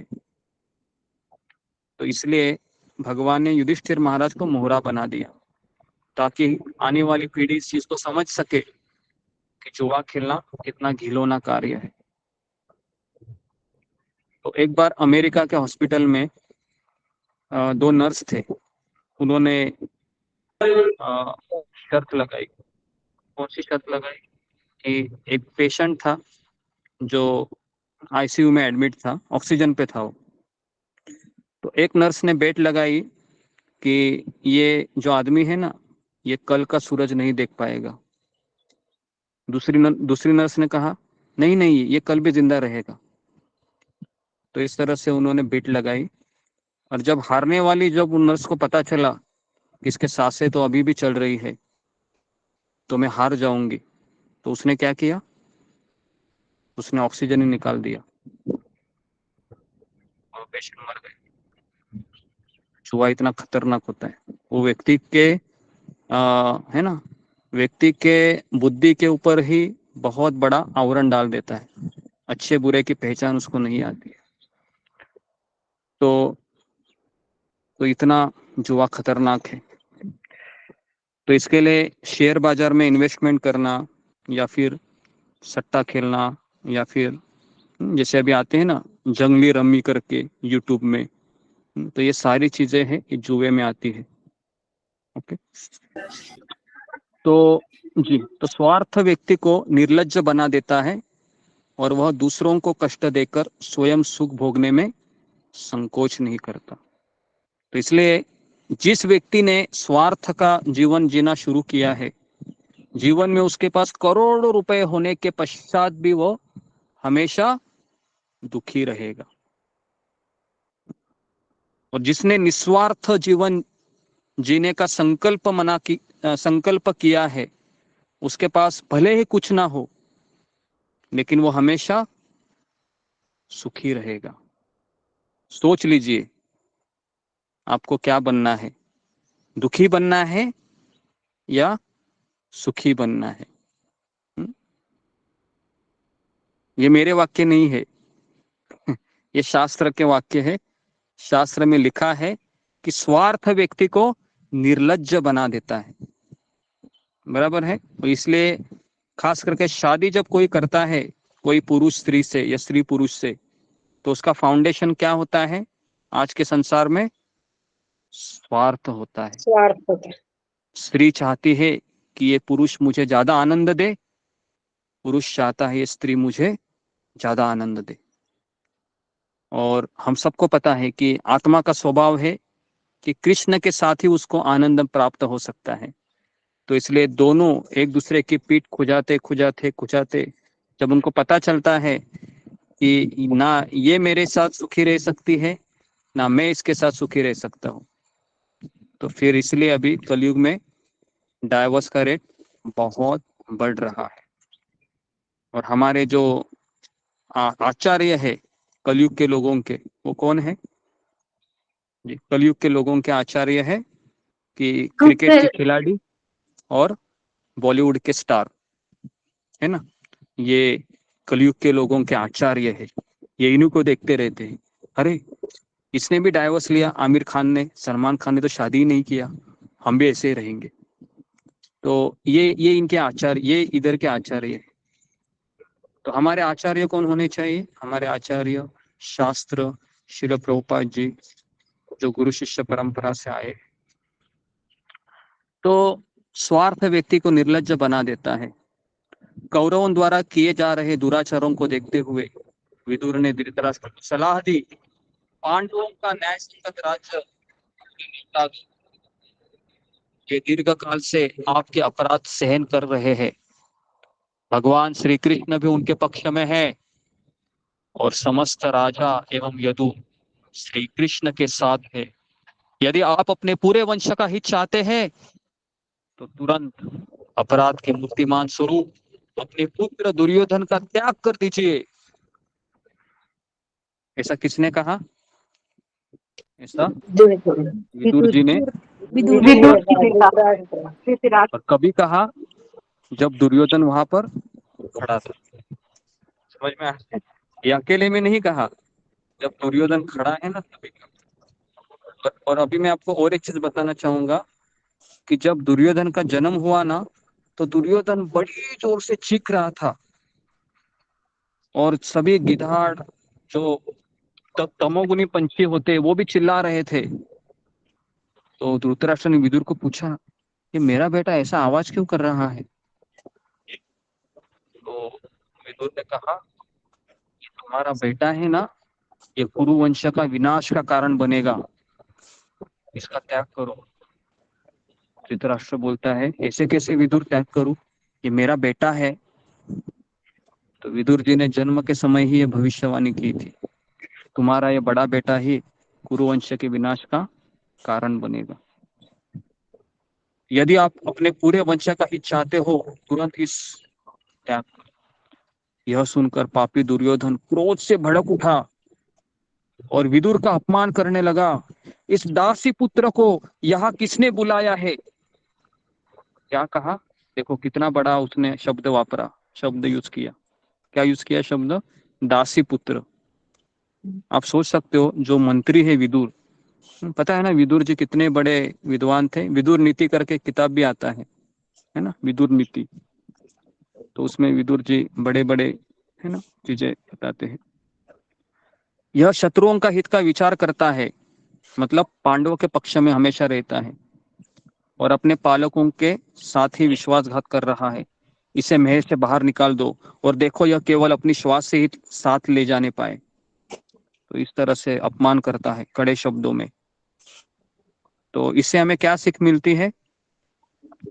इससे हमें ये सीख मिलती है कि घमंड तथा अहंकार व्यक्ति को ऐसा मूर्ख बना देता है कि वह अपने हित में दी गई सलाह को भी स्वीकार नहीं कर पाता। तो इसलिए है अहंकारी व्यक्ति को सलाह नहीं देना चाहिए। ओके, शांत बैठिए उनके सामने। उनको गीता क्लास में आप इनवाइट मत कीजिए, नहीं तो आपका ही गीता क्लास बंद हो जाएगा। समझ में आ रहा है? तो इसलिए अहंकारी व्यक्ति को कभी सलाह नहीं दे, क्योंकि वो स्वीकार नहीं कर सकता। क्योंकि सलाह कौन स्वीकार कर सकता है? जो विनम्र है, विनम्र पुरुष। तीखे शब्द सुनने के पश्चात विदुर ने अपने भाई का महल छोड़ दिया और वे दंभी तथा पतन की ओर अग्रसर दुर्योधन पर माया के प्रभाव को देख रहे थे। वे समझ गए कि भगवान उन्हें अपनी अनन्य भक्ति में तल्लीन होने का अवसर प्रदान कर रहे हैं। देखिए विदुर जी ने क्या समझा इसको, ये दुर्योधन मुझे क्या कहना चाह रहा है कि अभी आप कृष्ण भक्ति में लग जाइए। तो इसलिए अपमान कृष्ण स्मरण का कारण बना। लेकिन हमारा अपमान होने के बाद क्या होता है? हम क्लास में आना ही बंद कर देते हैं, है ना। तो हमें ऐसा नहीं करना चाहिए, क्योंकि अपमान होने से हम आश्रय की खोज में रहते हैं। और भागवतम का 10वां विषय कौन सा है? परम आश्रय श्री कृष्ण। तो इसके लिए इस संसार में अगर कोई आश्रय दे सकता है, वह एक ही व्यक्ति दे सकता है, वह है कृष्ण। भगवान श्री कृष्ण। और श्री कृष्ण व्यक्तिगत रूप में आश्रय नहीं देते हैं, पहले वो अपने भक्तों को भेज कर देते हैं। उसके बाद दूसरा है अपने नाम का वो आस्वादन करवाते हैं। और तीसरा है अपनी कथाओं को उस व्यक्ति के कर्ण रंध्रों में प्रवेश करवाते हैं। तो ये भगवान का आश्रय देने का सूचक है। तो महान लोग दुखों को भगवान का आश्रय लेने के अवसर में परिवर्तित कर देते हैं। तो महान भक्त की पहचान क्या है? कौन बताएगा? कैसे पता चलेगा मैं महान भक्त हूँ या मैं प्रगत भक्त हूँ? तो दुख हमें भगवान का आश्रय लेने में अवसर के में परिवर्तित कर देते। अगर दुख आता है तो हम उसको क्या सोचेंगे? ये मुझे अवसर प्राप्त हो रहा हुआ अवसर, है ना। लेकिन अक्सर हम ऐसा सोचते हैं क्या? हम नहीं सोचते ऐसा। क्यों नहीं सोचते हैं हमें? जी कौन बताएगा मुझे? हम जब दुख आते हैं तो हम अवसर के रूप में क्यों नहीं सोच पाते हम? हालांकि हम ये परम पूज्य राधानाथ स्वामी महाराज की किताब अनोखा सफर में भी सुने थे। जी फिंगर को रेज कीजिए। जी मंजरी जी बोलिए। हरे कृष्ण गुरु जी, धन्यवाद प्रणाम। अहंकार से और क्रोध से हम दुख को दुख में समझ नहीं पाते हैं। ओके, अहंकार भक्त को नहीं होता है, तो भक्त क्यों नहीं समझ पाता है उसको? जी ओके, अशोक चावला। हरे कृष्ण गुरु जी। वो दुख में एक अवसर ढूंढता है भगत कि ये भगवान के द्वारा दिया गया दुख है, ये अपने करीब बुला रहे हैं मेरे को। नहीं, सवाल ये है कि हमें पता है ये अवसर है, लेकिन हम अवसर के रूप में नहीं देख पाते, क्यों? ये मेरा हम सवाल बद्ध जीव हैं, क्योंकि हम बद्ध जीव है। ओके, ठीक है। नेक्स्ट जी, ऋतुपूर्णा। हरे कृष्ण गुरु जी, दंडवत प्रणाम। सभी भक्तों को दंडवत प्रणाम। गुरु जी, हम 3 गुणों के प्रवाह के कारण हम ये भूल जाते हैं, कभी याद आता है तो हम भूल जाते हैं कि हमको भगवान एक अवसर देते हैं कि हम भगवान को समझ पाएंगे और हम भगवान के करीब जा सकेंगे। ओके, 3 गुण। नेक्स्ट, रूही अंगल।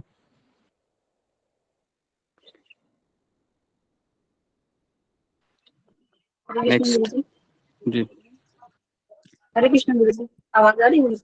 हाँ, बोलिए।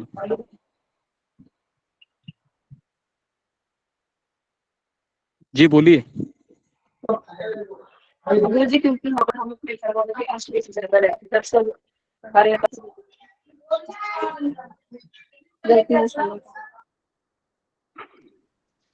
ओके, आवाज नहीं समझ में आ रहा है जी। मीनाक्षी रावत। हरे कृष्ण गुरु जी, दंडवत प्रणाम। सभी भक्तों को दंडवत प्रणाम। गुरु जी, अभ्यास की कमी के कारण। अभ्यास के कमी के कारण, ओके। तो एक कारण हो सकता है अभ्यास की कमी, लेकिन इसका मुख्य कारण है कि हम जब हमारे जीवन में संकट आता है तो हमारे पास अभी भी आश्रय लेने के कई द्वार खुले रहते हैं। कितने लोग इसको अग्री करेंगे कि संकट आने के बाद भी मेरे जीवन में कुछ कुछ द्वार खुले हैं? इसके लिए तुरंत भगवान उस अवसर को रूप में नहीं देखा जाता है। तुरंत हम क्या करते हैं, जो हमारे तथाकथित आश्रय स्थान है, कौन से वो आश्रय स्थान है? भागवत कहता है, पुत्र कलत्र आदेशु आत्म सैन्येषु असत्सु अपि तेषान प्रमत निधनम पश्यन अपि न पश्यति। तो कहता है कि जो हमारे परिवार के जो सदस्य है, पत्नी, कलत्र मतलब पत्नी है ना, पुत्र, परिजन, इनको भी वो क्या समझता है, ये मेरा आश्रय स्थान है। तो इसलिए द्रौपदी ने भी जब दोनों हाथों से वह, जब दुशासन खींच रहा था उसके साड़ी को, तो वो दोनों हाथों से पकड़कर वह रख रही थी। लेकिन जब उसको पता चला कि मेरे दोनों हाथ कमजोर है, और दुशासन के शरीर में कितने हाथियों का बल था? 1000 हाथियों का बल था। तो जब द्रौपदी को पता चला कि मेरे पकड़े साड़ी को पकड़े रहने से कुछ नहीं होने वाला है ना, तो उसने अपने दोनों हाथ फिर क्या किए? ऊपर किए, और फिर उसने कृष्ण को पुकारा, और तब कृष्ण ने सहायता की, है ना।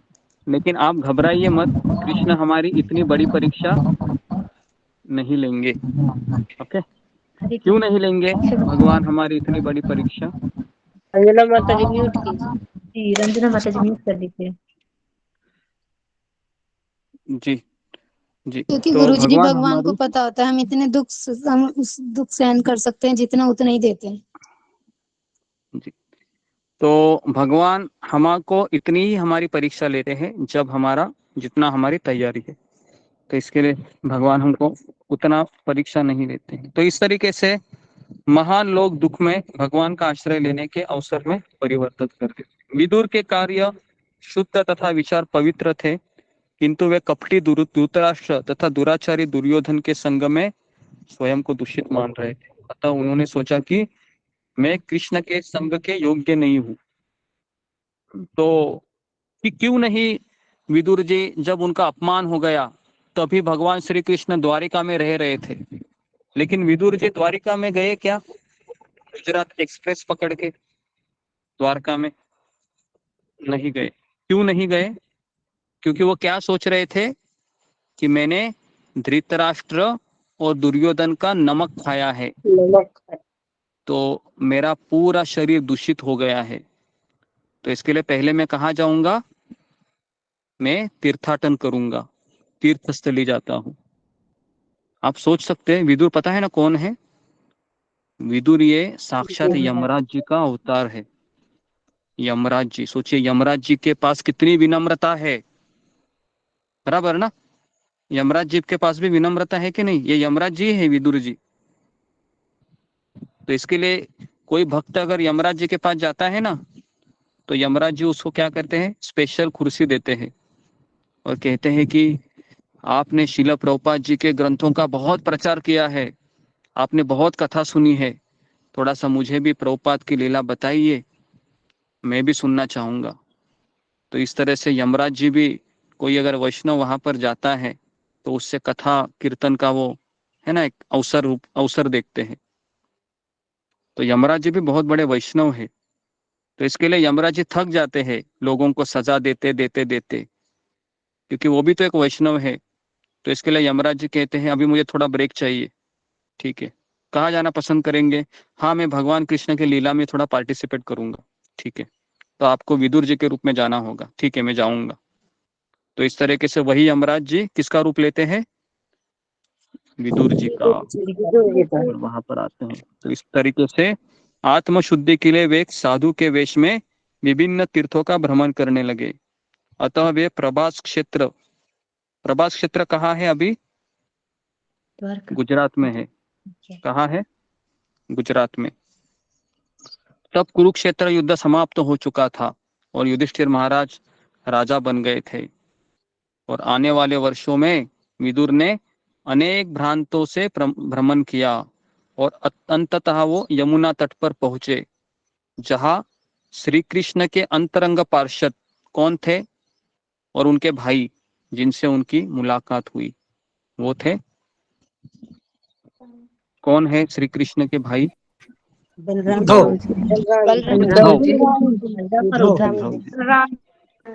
बलराम नहीं, बलराम तो है ही, लेकिन उनके साथ उनके चचेरे भाई थे श्री कृष्ण के, उद्धव जी। आपको उद्धव जी के बारे में बताओ कि जब उद्धव जी को भगवान ने कहाँ भेजा था? वृंदावन में भेजा था। जैसे उद्धव जी जाते हैं वृंदावन में तो बड़ी नदी दिखती है उनको। तो वो किसी ग्वाले को पूछते हैं ये पानी कहाँ से आ रहा है, इतना ज्यादा पानी? तो ग्वाल कहते हैं कि ये सारा पानी यशोदा मैया के घर से आ रहा है। इतना पानी कैसे आ रहा है? तो बोलते कि रोज यशोदा मैया नंद बाबा कृष्ण की विरह में रोज रो रहे हैं। समझ नहीं पा रहे थे। और थोड़ा आगे गए तो उन्होंने देखा कि एक गोपी है, जो 10वें स्कंद में कथा आती है। तो एक गोपी है, भ्रमर से बात कर रही होती है। कहती है कि तुम कृष्ण का भ्रमर है, मेरे पास आए यहाँ पर दूध बनकर, चले जाओ यहाँ से। अभी उसको मथुरा की गोपियां अच्छी लगने लगी है, वृंदावन की साधारण स्त्रियों से उसको कुछ लाभ नहीं है। और ये सारी बातें है ना ये सुन रहे थे कौन? उद्धव जी। और उद्धव जी इनकी भक्ति को देखकर उनको शर्म आती है। कहते हैं कि क्या इनका भक्ति है गोपियों का, और मेरा भक्ति तो कुछ नहीं है, मैं तो बहुत ज्ञानी हूँ, पंडित हूँ। तो वहां पर वो प्रार्थना करते हैं उद्धव जी। क्या प्रार्थना करते हैं? कि मुझे अगले जन्म में एक तृण बना दो, है ना, गुलमलता। तो एक गुलमलता का मुझे क्यों क्यों वो बोल रहे हैं? ताकि गोपियों के चरण धूलि मुझे प्राप्त हो। अभी आप सोच सकते हो, अभी उद्धव जी साधारण भक्त है क्या? उद्धव जी साधारण भक्त नहीं है, उच्च कोटि के भक्त है। तो एक उच्च कोटि का भक्त जब दूसरे भक्तों को मिलता है तो किसकी अभिलाषा करता है? उसके चरण धूलि की, है ना। बहुत जरूरी है ये समझना। तो विदुर ने उद्धव को आलिंगन किया और यादवों की कुशल क्षेम पूछा कि कैसे है सब लोग। तो उद्धव ने श्री कृष्ण के विरह के कारण उनके विचारों में लीन थे। उद्धव भी बहुत दुखी थे। कुछ देर चुप रहे उद्धव जी और फिर बाह्य चेतना में प्रवेश किए। तो ये जो भगवान के शुद्ध भक्त होते हैं वो आंतरिक चेतना में प्रवेश करते हैं, मतलब भगवान के लीला में चले जाते हैं, और कभी कभी बाह्य चेतना में आते हैं। जैसे आपको याद है मैंने कथा बताई थी आपको रघुनाथ दास गोस्वामी की, किसको याद है? रघुनाथ दास गोस्वामी जो एक बार है ना उनका पेट बहुत खराब हुआ था, याद है? बताया जी, था। याद है ना? खीर खाने बताया खीर खिला ली खीर हाँ, खाने के बाद किस तरह से उनका पेट खराब था तो वैद्य ने कहा कि इन्होंने बहुत खीर खाई है, जम के खीर खाई है। तो रघुनाथ दास गोस्वामी जिनके साथ 24 घंटा रहते हैं वो कहने लगे ये तो केवल 2 बूंद छाछ पीते हैं, खीर कैसे खाएंगे, असंभव। तो उसके बाद रघुनाथ दास गोस्वामी को पूछते हैं कि आपने खीर खाई? तो रघुनाथ दास गोस्वामी कहते हैं हाँ, कल रात को मैंने बहुत खीर खाई, लेकिन आप तो कल मेरे साथ ही थे। नहीं, मैं भगवान की लीला में प्रवेश किए थे और वहां पर राधा रानी ने कृष्ण के लिए बहुत सुंदर खीर बनाई थी और मैं वहां पर मंजरी के रूप में प्रवेश किए और वहां पर राधा रानी ने मुझे अपने हाथों से खीर परोसा और मैंने इतनी खीर खाई कि मुझे अभी पेट खराब हो गया। अभी मुझे बोलिए ये कथा अगर हम किसी साइंटिफिक को बोलेंगे तो क्या बोलेगा? अरे ये तो काल्पनिक है, ऐसा कभी होता है क्या? जी बराबर है, वो क्या बोलेगा? ऐसा कभी होता है क्या? लेकिन सब कुछ होता है भगवान की लीला पे सब कुछ होता है। कैसे सब कुछ होता है? तो जो भगवान आम के एक बीज में करोड़ों वृक्षों को रख सकते हैं कि नहीं? एक बीज में करोड़ों वृक्ष छिपे हुए हैं, है ना? तो वो भगवान क्या नहीं कर सकते। आपको याद है ना, एक बार नारद मुनि है, 2 व्यक्ति के पास जाते हैं। सबसे पहले वो मंदिर के पुजारी के पास जाते हैं क्योंकि भगवान कहते हैं ऊपर से, बोलो नारद कि इस पृथ्वी लोक में से पहले ये ब्राह्मण आएगा या पुजारी आएगा मेरे घर या ये मोची आएगा? तो नारद मुनि कहते हैं कि पुजारी आएगा ना भगवान, क्योंकि वो तो आपकी पूजा में लगा है। मोची तो देखो ना चप्पल को हाथ लगा रहे हैं। ठीक है, जाओ जरा दोनों के पास जाओ, वो दोनों को कहो मैं क्या कर रहा था। तो पूरा स्टोरी बता के भेज दिया। पुजारी के पास गए नारद मुनि, तो पुजारी बोलने लगे अरे नारद जी कैसे आना हुआ? तो बोलते मैं वैकुंठ से अभी अभी आया। अच्छा, तो हमारे भगवान कृष्ण कन्हैया क्या कर रहे थे? तो उन्होंने क्या जवाब दिया? तुम्हारे कृष्ण कन्हैया पता है क्या कर रहे थे? कृष्ण कन्हैया हाथ में एक रस्सी लिए थे, छोटा सा धागा लिए थे, धागा नहीं, उन्होंने एक सुई लिया था और सुई की नोक में से वो हाथी को पास कर रहे थे, है ना? सुई के नोक में से हाथी को पास कर रहे थे। पुजारी इतने जोर से हंसने लगा कि नारद जी सुबह सुबह आपको मैं ही मिला क्या येड़ा बनाने के लिए क्या बोला? सुबह सुबह मैं ही आपको मिला येड़ा बनाने के लिए? ऐसा कभी होता है क्या? ऐसा नहीं होता है। तो इस तरीके से नारद मुनि को समझ में आया कि इसका श्रद्धा का लेवल कितना है। उसके बाद नारद मुनि मोची के पास गए। मोची ने भी यही कहा कि मेरे कृष्ण कन्हैया क्या कर रहे थे? तो नारद मुनि ने वही उत्तर दिया, तुम्हारे कृष्ण कन्हैया सुई के नोक में से हाथी को निकाल रहे थे। तो तुरंत मोची के आंखों में आंसू आने लगे कि मेरे कृष्ण कितने महान हैं, सब कुछ कर सकते। तो नारद मुनि को पता चला, क्या पता चला? कि कौन पहले आएगा भगवत धाम। तो इसके लिए बाहरी रूप से कोई कितना भी बड़ा भक्त आपको दिखने में आए उससे कोई फर्क नहीं पड़ता है, हमारी श्रद्धा कितनी मजबूत है उससे फर्क पड़ता है। ठीक है, तो बहुत इंपॉर्टेंट ये स्टोरी है जो हमको भगवान की श्रद्धा को बनाए रखने को मदद करती है। तो इस तरीके से जब बाह्य चेतना में प्रवेश किए उद्धव जी और बोले मैं अपनी कुशल क्षेम क्यों कहूँ, क्योंकि कृष्ण रूपी सूर्यास्त हो चुका है, अभी मेरे कृष्ण मुझे छोड़कर चले गए हैं, दुर्भाग्य ने इस ब्राह्मण को ग्रस लिया है। कृष्ण अपनी अंतरंगा शक्ति द्वारा अपने शाश्वत रूप में प्रकट होते हैं और अपनी मानवीय लीलाओं के लिए उपयुक्त होता है, जिसे देखकर भगवान विष्णु भी आश्चर्यचकित रह जाते हैं। उनका रूप सभी आभूषणों का आभूषण है। उद्धव श्री कृष्ण के सौंदर्य का आस्वादन करते हुए दिव्य गुणों का वर्णन करते हैं और विरह भाव में कृष्ण के प्रति होते हुए विरोधाभासी व्यवहार का स्मरण करते हुए बोले, परम शक्तिशाली होते हुए भी श्री कृष्ण ने मथुरा से पलायन किया, कंस के भय से व्रज में रहे। किस प्रकार उन्होंने अपने माता पिता की सेवा न कर पाने के कारण उनसे क्षमा याचना की। उन्होंने उन लोगों पर भी करुणा दिखाई जो उनसे द्वेष रखते हैं। उन्होंने द्वेषी शिशुपाल को मुक्ति दिलाई। अपने स्तनों पर घातक विष लगाकर उन्हें मारने के उद्देश्य से आई दुष्ट पूतना को भी अपने धात्री का स्थान दिया। भला कृष्ण से अधिक दयालु ऐसा कौन होगा। और इस तरह से उद्धव के आंखों से आंसू की झरिया बहने लगी।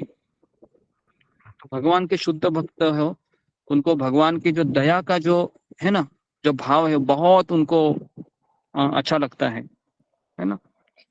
तो तुरंत सुखदेव गोस्वामी को सब याद आने लगा, क्योंकि सुखदेव गोस्वामी कैसे आकर्षित हुए थे, कैसे भक्ति में आए थे सुखदेव गोस्वामी, याद है ना आपको? पुतना वाला श्लोक सुनाए थे। हाँ, उन्होंने पुतना का, तो इसलिए यहाँ पर वो रुक गए। अरे ये उद्धव जी भी यही बोल रहे हैं पुतना के बारे में, और मैं भी भक्ति में ऐसे ही आया। तो इस तरीके से उन्होंने पुतना की कथा बहुत 10वें स्कंद में वह बहुत बड़ी कथा सुनाते हैं पुतना की, है ना। तो हमें भी अपने जीवन में कभी सोचना चाहिए कि मेरा जीवन क्या था पहले, है ना। और कृष्ण कितने दयालु है, मुझ जैसे पापी अधम व्यक्ति को भगवान आपने आपके चरणों का आश्रय दिया। आप कितने दयावान है। और भी तो लोग थे, और भी लोग आप ही के तो पुत्र है, लेकिन आपने मुझे अवसर दिया। कृष्ण आप कितने दयालु है। ये सोचकर ही उसके आंखों में आंसू आ जाते हैं। कितने लोग ऐसा सोचते हैं डेली, फिंगर को रेज कीजिए, और कितने लोग सोच पाते हैं ऐसे।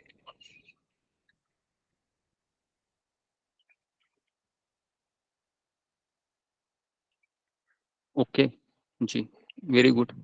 36 लोग हैं जो ऐसा सोचते हैं कि इतने लोग थे कृष्ण। 700 करोड़ तो भारत की जनता है, उनमें से भी भगवान आपने मुझे चुना, मेरे जैसे नीच व्यक्ति को, जिसको पता भी नहीं था भक्ति क्या थी, अनेक सारे पापों में लगा था, लेकिन आपने मुझे भक्ति देकर इतनी बड़ी कृपा की। इतने दयालु है आप। तो इस तरीके से जब वो स्मरण करता है तो उसके आंखों से आंसू आते हैं, और वही आंसू हमको भगवत धाम ले जाने के लिए पर्याप्त। जब तक आंखों से आंसू नहीं आते हैं ना, तब तक हमारा हृदय शुद्ध नहीं हो सकता। हमारे महाराष्ट्र के संत तुकाराम महाराज कहते हैं, कीर्तन में इतनी शक्ति है कि जब तुकाराम महाराज की पत्नी जब उनके पति को खाना लेकर जब जाती थी, तो तुकाराम महाराज है अपने पत्नी को नहीं बोलते थे कि मैं किसी दूसरे पहाड़ी पे जा रहा हूँ कीर्तन करने के लिए। बस ऐसे ही निकल जाते थे। ना तब कोई मोबाइल था, ना कोई व्हाट्सएप की रेंज थी, कुछ नहीं था। तो कैसे पता है वो कैसे पता करती थी वो? तो जिस रास्ते पर वो चलती थी, उस रास्ते के से पूछते थे। आवाज आती थी विठ्ठल विठ्ठल। जी जी जी। तो पत्थर थे ना, वो ऐसे वाइब्रेट होते थे, ऐसे ऐसे पत्थर। आप सोचिए, है ना, अचानक आप चल रहे हैं और अचानक आपको पत्थर ऐसे वाइब्रेट होते हुए दिखाई देंगे। तो वैसे ही उनको दिखता था। तो तुरंत वो क्या समझ जाती थी, तुरंत मेरे पति इधर ही कहीं तो रहेंगे। और जैसे जैसे वो आगे बढ़ती थी, वहां के सारे पत्थर और वाइब्रेट होने लगते थे। और कभी कभी पत्थर वाइब्रेट नहीं होते थे तो एक पत्थर उठाती थी और अपने कानों को लगाती थी, और उस कानों से भी वो जय जय राम कृष्ण हरि इस मंत्र का, है ना, नाद उसको सुनाई देता था।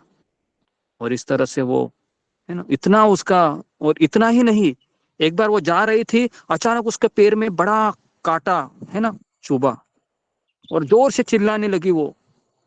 और तुरंत भगवान विठ्ठल ने एक गांव वाले का रूप लिया और कहा कि मैं आपके पैर का कांटा निकालता हूँ, मुझे दीजिए।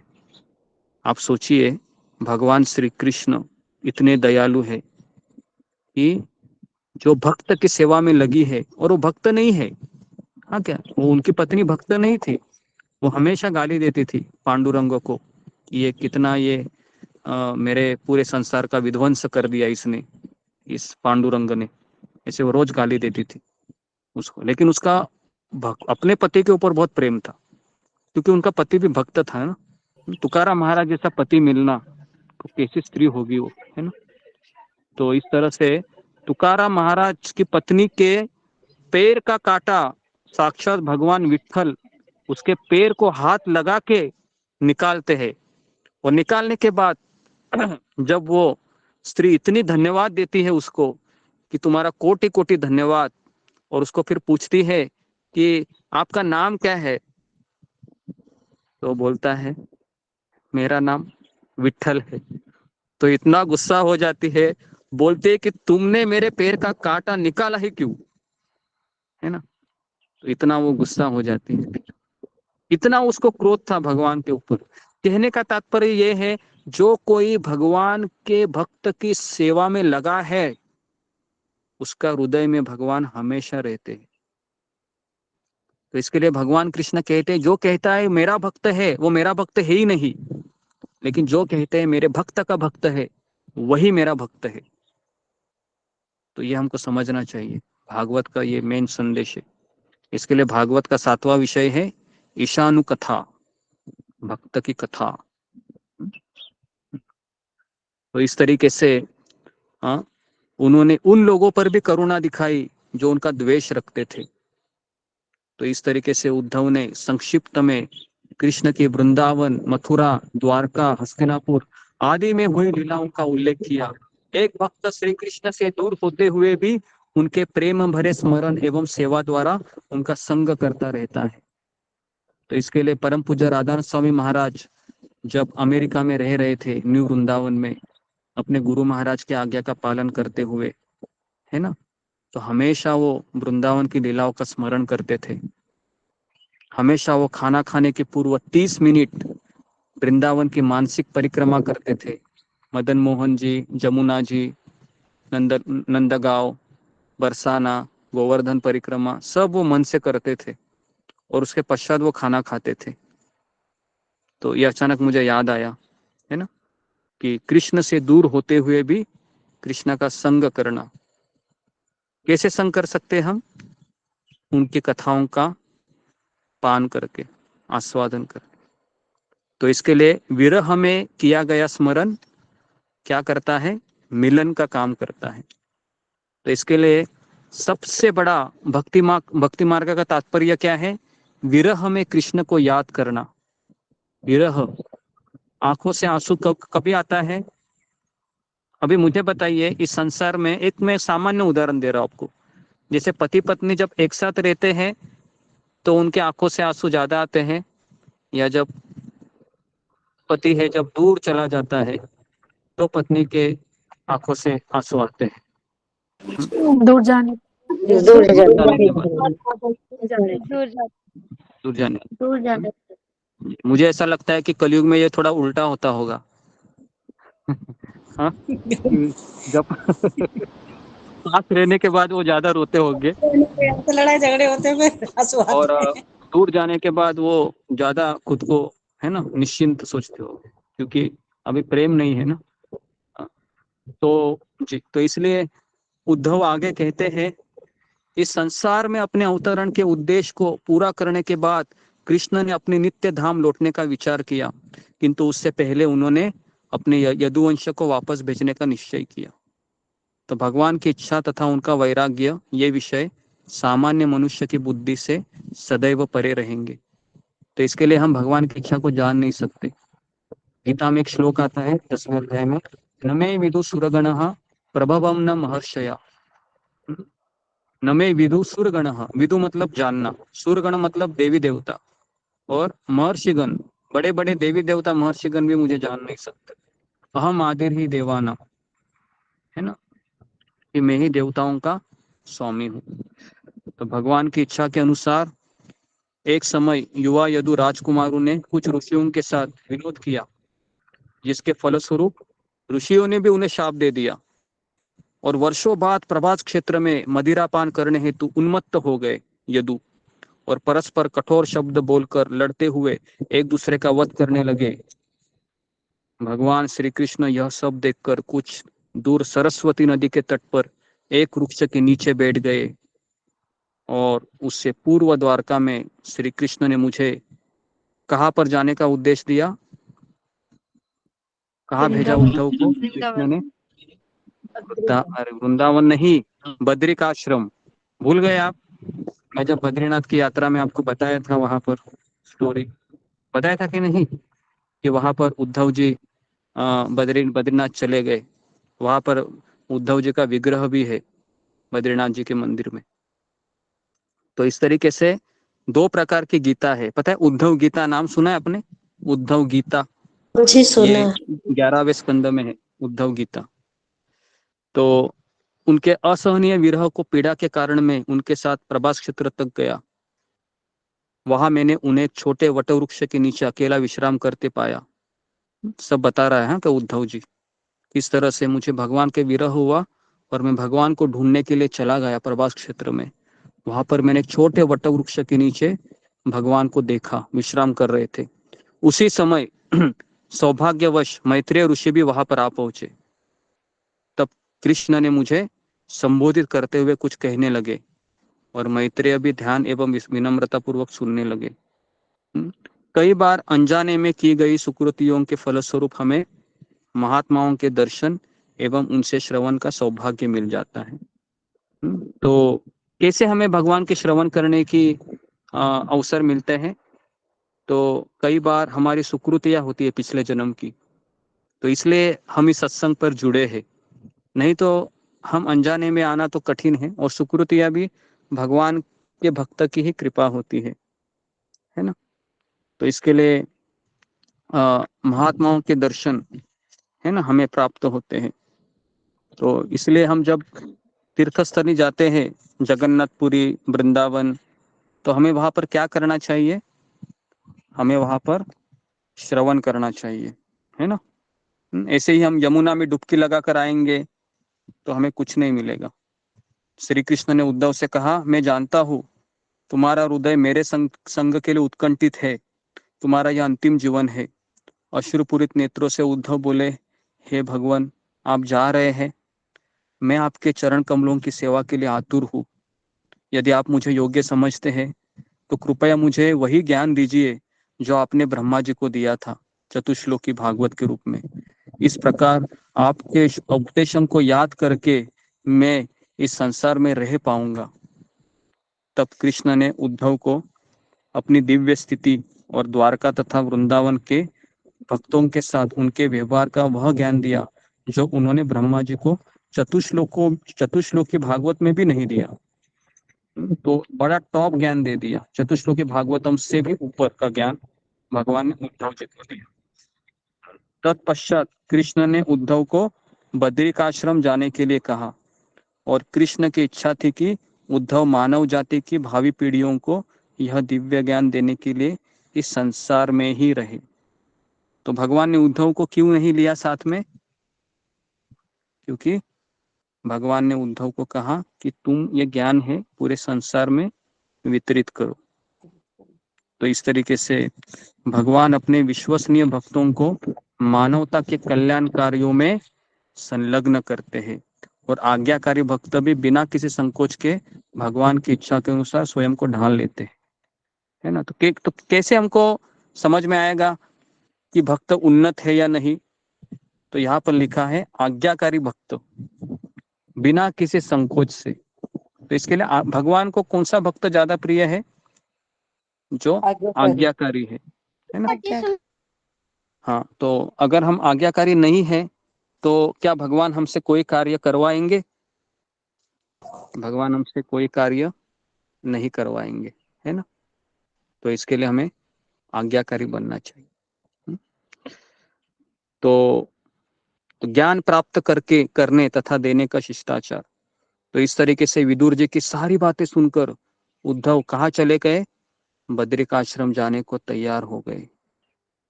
उस समय विदुर ने नम्रता पूर्वक उद्धव से श्री कृष्ण द्वारा प्राप्त आत्मज्ञान सुनने की जिज्ञासा की। तो उद्धव इस कार्य में सक्षम थे, किंतु वे स्वयं से वरिष्ठ एवं सम्माननीय विदुर को अपने शिष्य रूप में स्वीकार नहीं कर सकते थे, क्योंकि हम जिसको ज्ञान देते हैं वो ज्ञान अंदर कब प्रवेश करता है, जब हम उसको गुरु के रूप में स्वीकार करते हैं, तभी वो ज्ञान अंदर प्रवेश करता है। तो इसके लिए जो व्यासासन होता है वो कहाँ होता है, मंदिरों में ऊपर होता है, बराबर है। और सब लोग कहाँ बैठते हैं, नीचे बैठते हैं, है ना, नीचे बैठते हैं, ताकि ज्ञान का प्रवाह ऊपर से नीचे की ओर आता है। तो जब विदुर ने कहा उद्धव जी आप तो भगवान के साथ रहते हैं, आप कुछ मुझे उपदेश दीजिए, लेकिन उद्धव ने कहा आप तो मेरे से काफी बड़े हैं, मैं आपका गुरु कैसे हो सकता हूँ। इसलिए आप क्या कीजिए, नजदीक ही हरिद्वार में मैत्रेय ऋषि है। कौन है, मैत्रेय मुनि। वो कहाँ पर है, हरिद्वार में है। हरिद्वार कहाँ है, ऋषिकेश के बगल में, उत्तराखंड में। जी बराबर है। और हरिद्वार से आगे क्या है, बद्रिकाश्रम है ना, उसी रोड पे है वो। तो उसी रोड को होते होते उद्धव जी कहाँ गए, बद्रीनाथ चले गए। और उनको कहा विदुर जी को कि आप मेरे साथ मत आइए, आप क्या कीजिए, मैत्रेय मुनि के साथ आप यहाँ पर कृष्ण कथा सुनिए। तो इस तरीके से मैत्रेय मुनि ये वरिष्ठ थे और उन्होंने भी वह ज्ञान कृष्ण से प्राप्त किया था। इसमें क्या सीख हमको मिलती है, सच्चा जिज्ञासु किसी भी सुयोग्य व्यक्ति से ज्ञान प्राप्त करने के लिए आतुर रहता है, भले ही वह अवस्था में उनसे छोटा ही क्यों ना हो। तो इसके लिए आयु का कोई फर्क नहीं है। सुखदेव गोस्वामी पता है कितने साल के थे जब भागवत सुना रहे थे, 16 साल। हाँ 16 साल के थे जी। और परीक्षित महाराज है काफी उनसे बड़े थे आयु में। तो इसके लिए आयु कोई मैटर नहीं करता है इसमें आध्यात्मिक जीवन में, है ना। ठीक है, तो तीसरा स्कंद काफी बड़ा है और पता नहीं आज बहुत समय हो गया, मुझे भी पता नहीं चला, माफ कीजिए मुझे। 4:30 बजने को आए हैं, तो यहाँ पर मैं रुकता हूँ।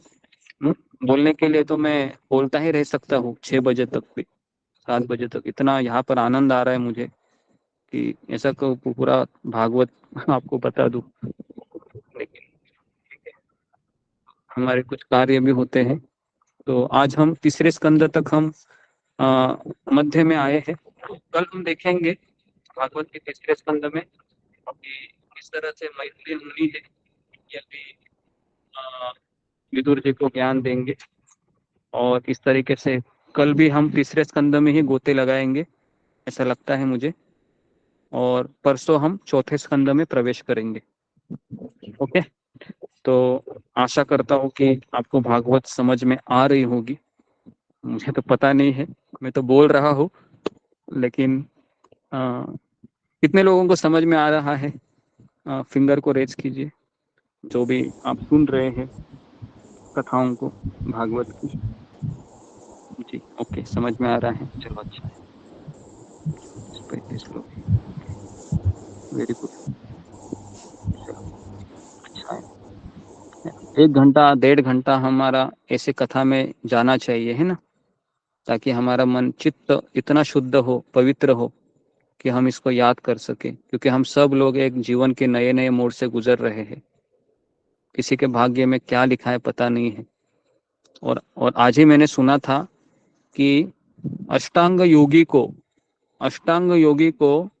भक्ति योगी में एंट्री करने के लिए कम से कम 100 जन्म लगते हैं। कितने?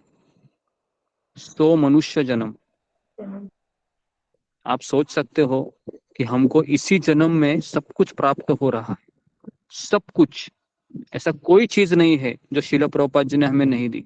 श्रील प्रभुपाद जी जाते जाते यही बोले अपने शिष्यों को, मैंने सब आपको दिया है, बस अभी केवल उसको जीवन में फॉलो करो, जीवन में पालन करो। एक दिन हम भगवत धाम चले जाएंगे, भले इस जन्म में नहीं हुआ कोई बात नहीं, लेकिन जाएंगे हम, है ना, बराबर है। हम अपने गाना सुना है, हम होंगे कामयाब एक दिन, है ना, एक दिन हम मन में है कामयाब होंगे। मन में है विश्वास, पूरा है विश्वास। पूरा है विश्वास। हाँ, तो विश्वास और दृढ़ निश्चय है ना मन में रखने का भगवान के प्रति, भक्तों के प्रति, और फिर हम एक दिन हमारा प्रयास को भगवान फल प्रदान करेंगे। तो यहाँ पर मैं रुकता हूँ। ग्रंथराज श्रीमद् भागवतम की जय।